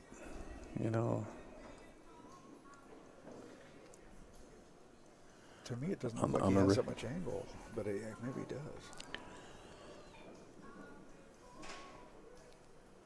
looks like the cue ball and the 12 ball are about equal distance from the bottom rail there. Oh, He went into it, and that's what I was concerned about, was you push it over to the rail. Yeah.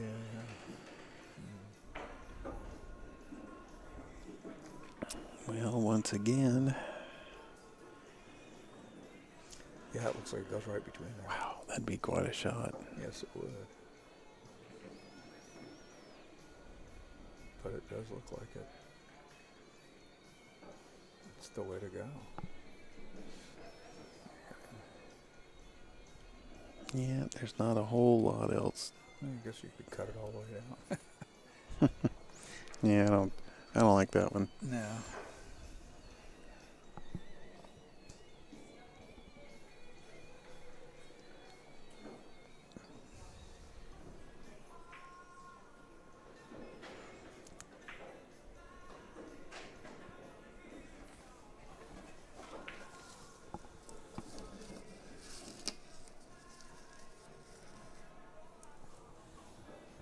I like the way she takes her time and looks at it.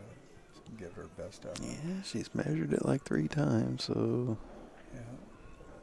She's focused.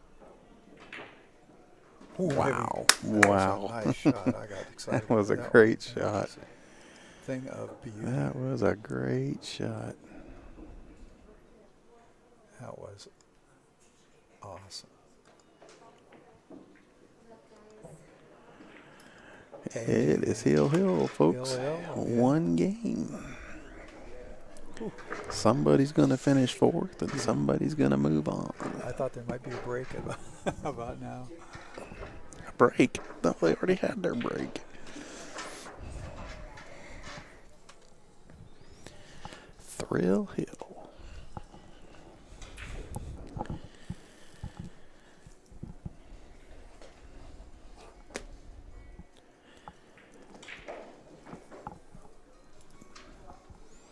When they handed me the score sheet and said, well, here's your TV match, I went, oh, this is going to be a Hiller. You did.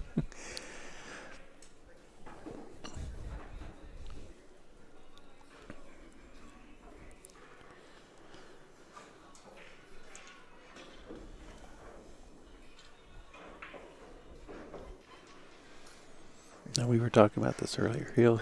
Do you like to see like a break and run, or do you like to see both teams get to the table? And I think the way he's breaking to the side, we're going to see both teams get to the yeah, I'm not a big fan of the second ball break on these diamond tables. No.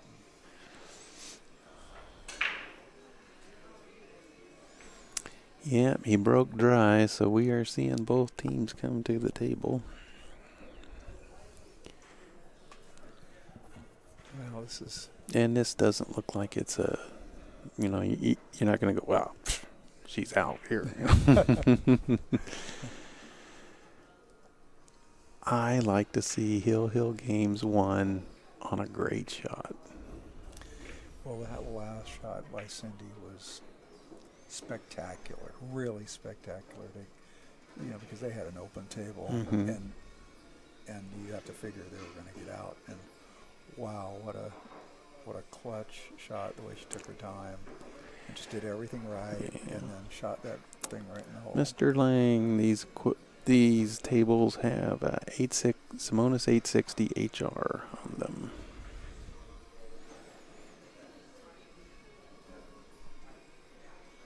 Two of them have brand new cloth, but this is not one of them. Oh, what do I got there? I don't know what he's going to do with that 3. What they're going to do with it. Yeah, it's kind of buried in there.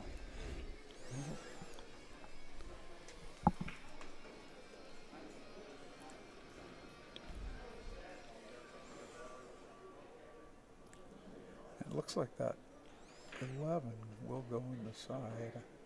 I'm not sure. But look at it.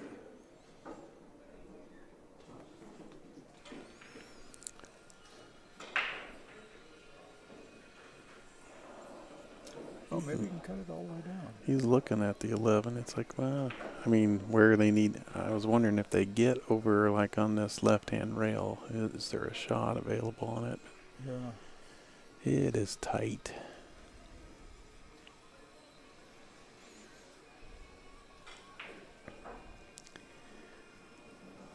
I think that 4 got kind of in a funny spot there.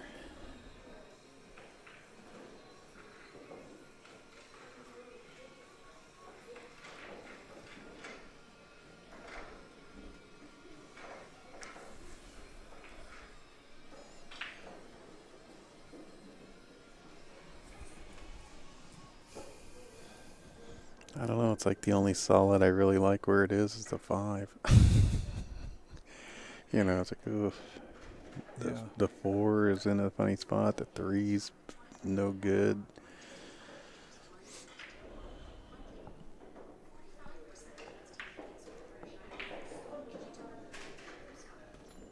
Yeah, the 3 ball is the real question mark.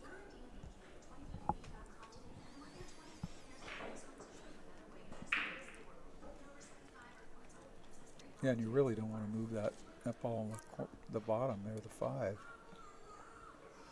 That's the only thing stopping, I swear, in our tournament in Arizona last week, I saw more ways to win and lose hill than I've ever seen in a tournament in my life.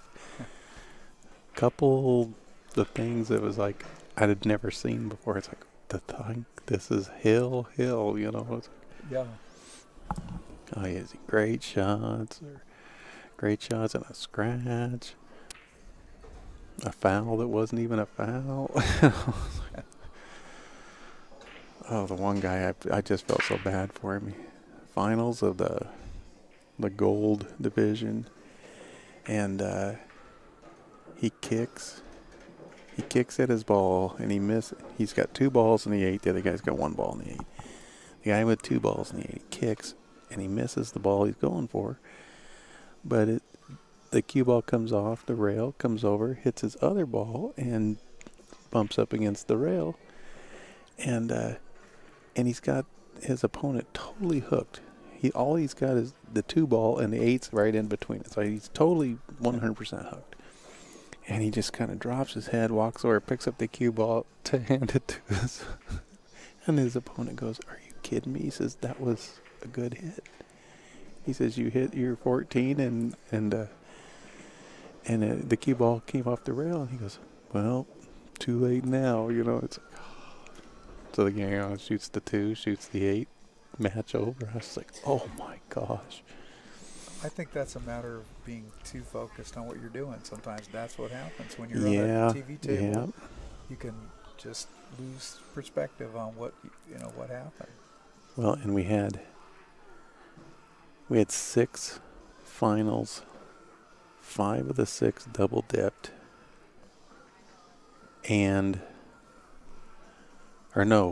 all 6 double dipped.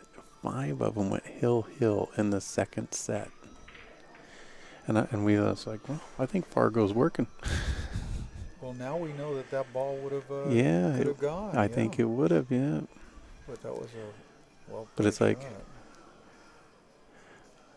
hard to say Fargo doesn't work when 5 out of 6 finals, they all 6 double dipped. You know, now the loser didn't always win. You know, but I mean they went 2 sets. When I say double dip, they went 2 sets. But 5 out of the 6 went hill in the second set. It was just so it was pretty exciting pool. Well, you know, my buddy Wesley Howe and I played. Have played for a long time at Colby's down in Kaiser, Oregon. What a beautiful room! Oh yeah, I've played there once, and it was just gorgeous. Oh, it is the best. It doesn't even seem like a bar at all. It just is a great place, great people. Great, you know, it just is a great place. And we would play every day for months at a time. This is before Fargo came out, and we would always, and I'm not kidding, almost every set would be hill. Almost every single set, and I'm not joking. We just a great competition. Enjoyed playing them, and we get the Fargo comes out, and we're within 3 or 4 points of each other. And I mean hill. We play 4 sets a day, and every once in a while there'd be an aberration where 7-3. But everybody rare. Everybody has a good day, bad day. But it was rare because we were just gutting it out every day, and it's just I was a big believer right after that. I just said, look, I mean, how do you argue with that? Well, I know when Fargo first came out, and it's like I thought, okay, my wife and I play at home, and we've got it zeroed in.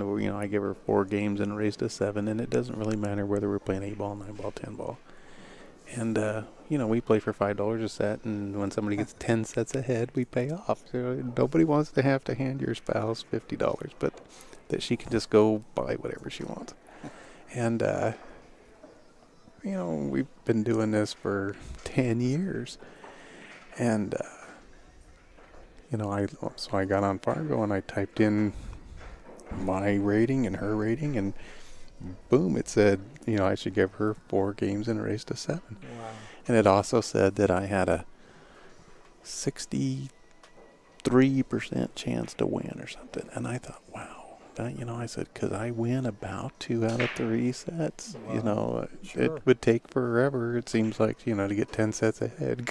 Yeah. But, it was really... I was a believer. It's like, okay, I know exactly how we play. It's competitive. It's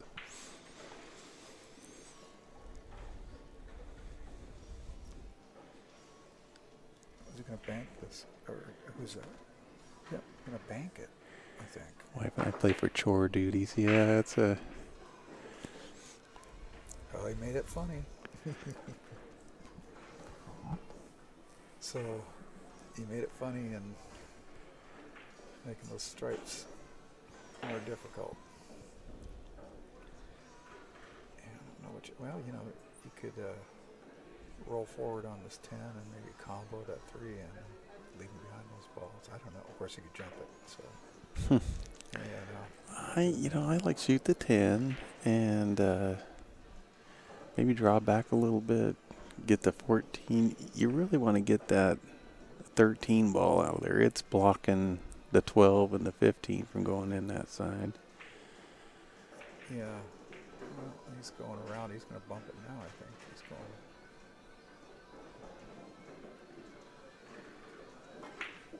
Yeah. Oh, he tried. Yeah, he did. Okay, well. Bump stuff. Okay, the 11 goes by the 3. Yeah, The 15, goes. Is that the 14 or 15? That'll be the 15. It'll go over in the right-hand side. Well, see, that's another commentator thing when I always hear him say, well, I just can't tell the difference. Of course, here I am thinking, well, then when I'm not commentating, I'm thinking, well, I can tell the difference. But when the pressure's on, you got to call it. It's 14 or 15. It's a different story. John Evans is admitting commentating is a little tougher than we thought. It is. Yeah. I always tell people, just come over, sit down, have a good time with me. Just,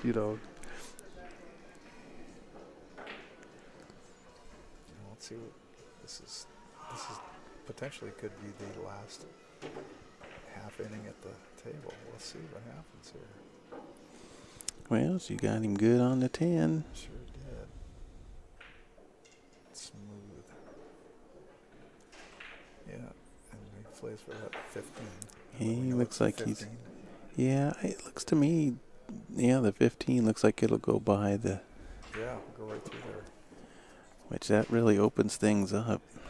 Right, and the 12 is the only real kind of issue. I do think that 13 goes right in the side, right? Yeah, I think it is too. And the 12, I think, will come all the way up here to the top left if they, if he gets down there.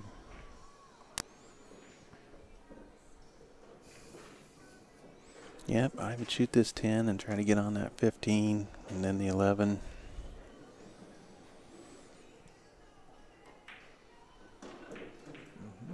Okay.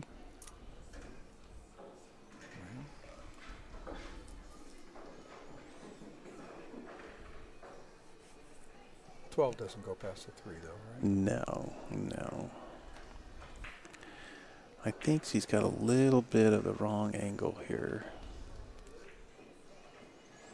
I think she wanted to be out just a little tiny farther.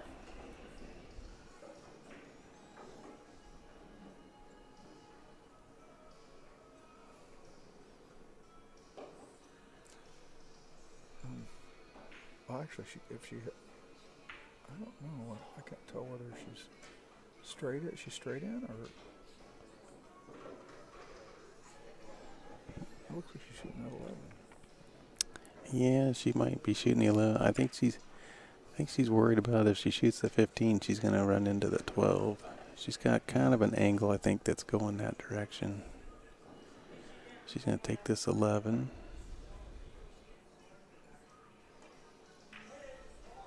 Oh boy. And oh boy, that's not. Yeah, if she could have, no, nothing goes now, I think. If she'd have just got up a little higher, I think the 13 would have gone, but. Yeah, maybe he can. She didn't hit that 11 quite as clean as she wanted to, and. Go up, maybe he can go off that 15 and go slide it down by the rail down there. Yeah. I get that shape all the time, so I'm an expert in decking.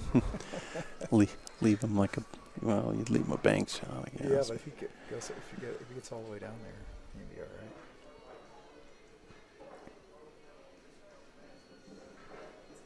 I don't know whether the 12's in the way for him to make it difficult. At this point, this is where I want to see somebody win on a great shot. I don't want to see somebody like make us an error and sell out, Yeah, it's a speed shot here. I don't know how much. I don't know whether you can see the side of that 15 or whether it looks like you can. You could lay it right up on that 3, maybe, but on the bottom behind it. I don't know. Oh, look, he's doing something different. Maybe it does go. Maybe he's going to block the pocket. Well, I think he's going to come off and try to put him behind the 8 and the 13 like this. Yeah. Oh, yeah, nicely done. It's a good shot. No. I don't know. That leaked out there. Leaked out. I don't know if they can see the 3 or not. No, they can see the 4, though. Man, that was so close to perfect safety. Yeah. I mean, if that 15 stops and blocks the 4 and that cue ball stays behind the 13, it was just absolutely jail. But Yeah. both of them rolled just a tiny bit too just hard. a tiny bit further than what they wanted. Yeah, this is still not an easy. She's got like a half a pocket here. Yeah. I'm betting on her doing it. Oh, she played it off the 15, and she's going to be hooked. Well, because she hit it thinly. Yep, she hit it too thin. That's why she went, yep. And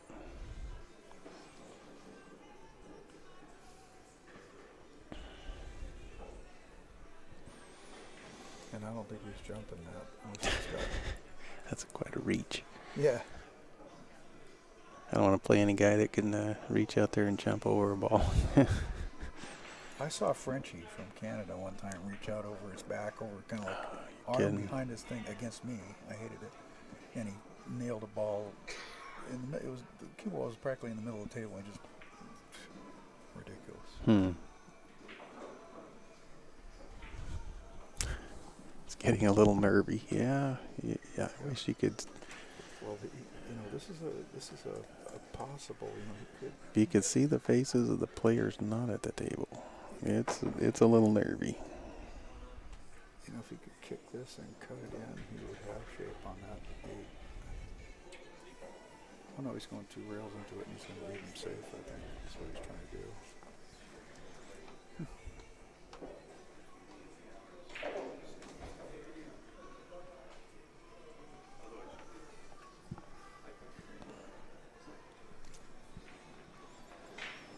That's what it looks like he's doing. He's just going to go hit for the hit it softly, and Well, you definitely want to hit it. 2 rails. Then something good can happen. Yeah, just like that. That's not bad. I mean, It's not ball in hand. I think Cindy's just glad to be back at the table.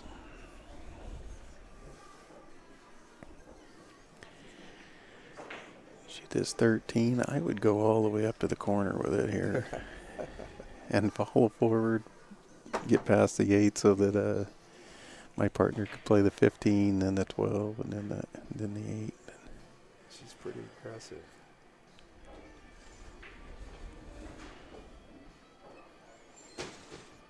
She keeps kind of looking like she wants to cut it in the side. I don't know. That's kind of a tight. At that angle, it's kind of tight. It seems so.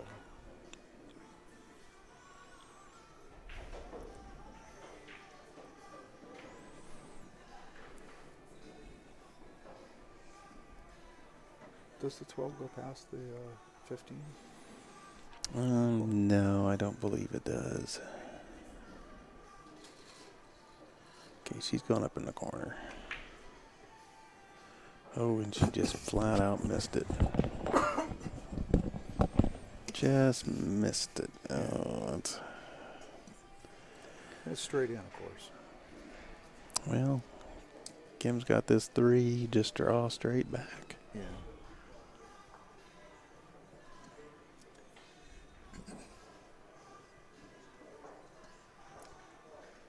Now, do you draw for the corner or you draw for the side?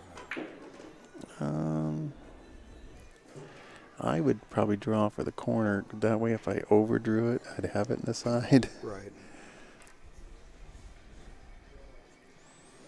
She kind of got 50-yard line here. I can't. Yeah. Well, I'm glad I have you here to tell me where the balls are. 'Cause I can't. It looks so easy when you're not doing this.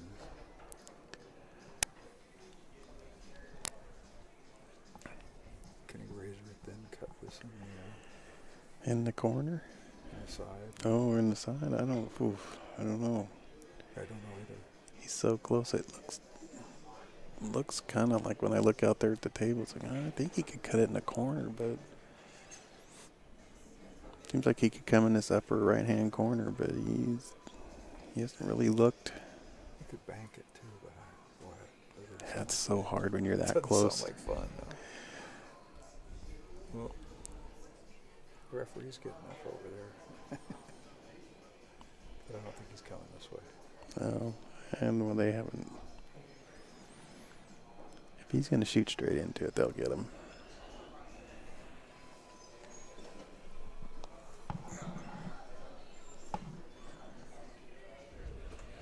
Oh, he's going to cut it and bank it, maybe.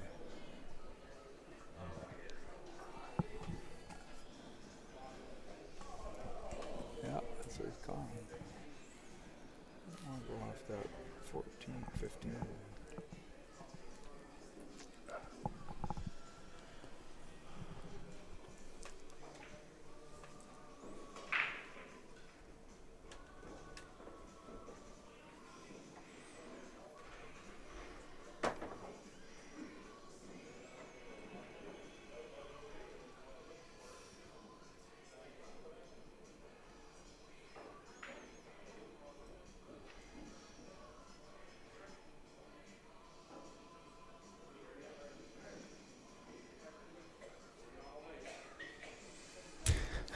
Okay, now there's a good one. Jay Lang, ask to get the cue ball clean and hope you end up with a little more space. Oh, that's good. Or you could do what the referee did at the in the finals of the 8-ball challenge. They asked for the cue ball to be cleaned. He came out and he picked it up and then realized he hadn't marked it. That was great. Well, everybody was good-natured about it. Oh, least, yeah.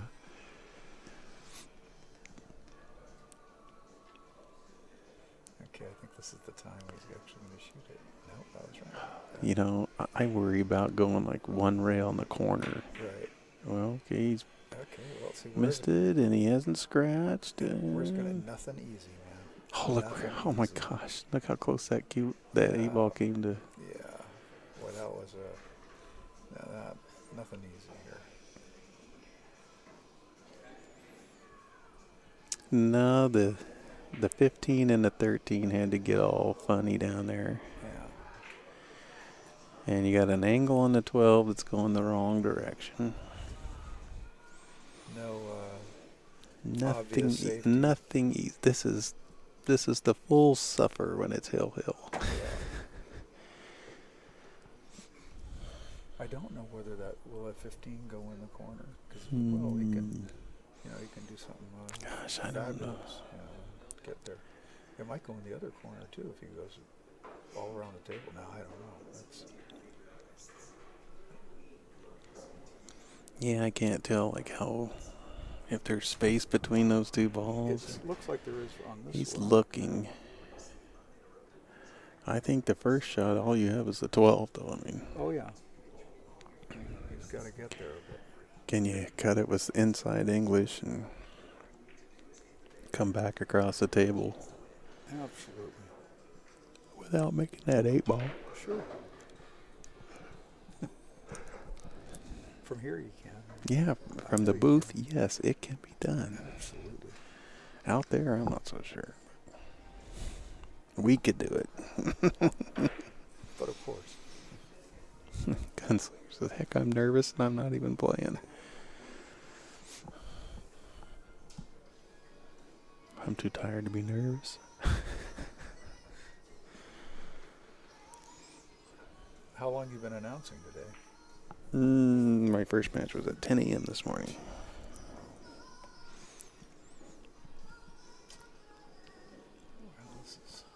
I think this is my 7th match today.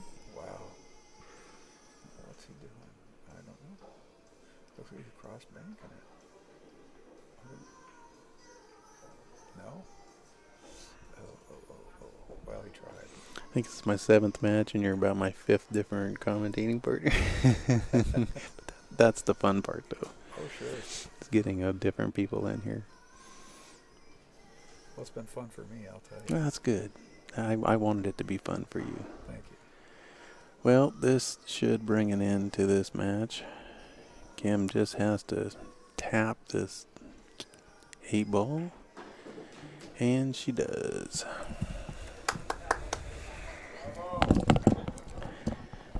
Nice match. I like that.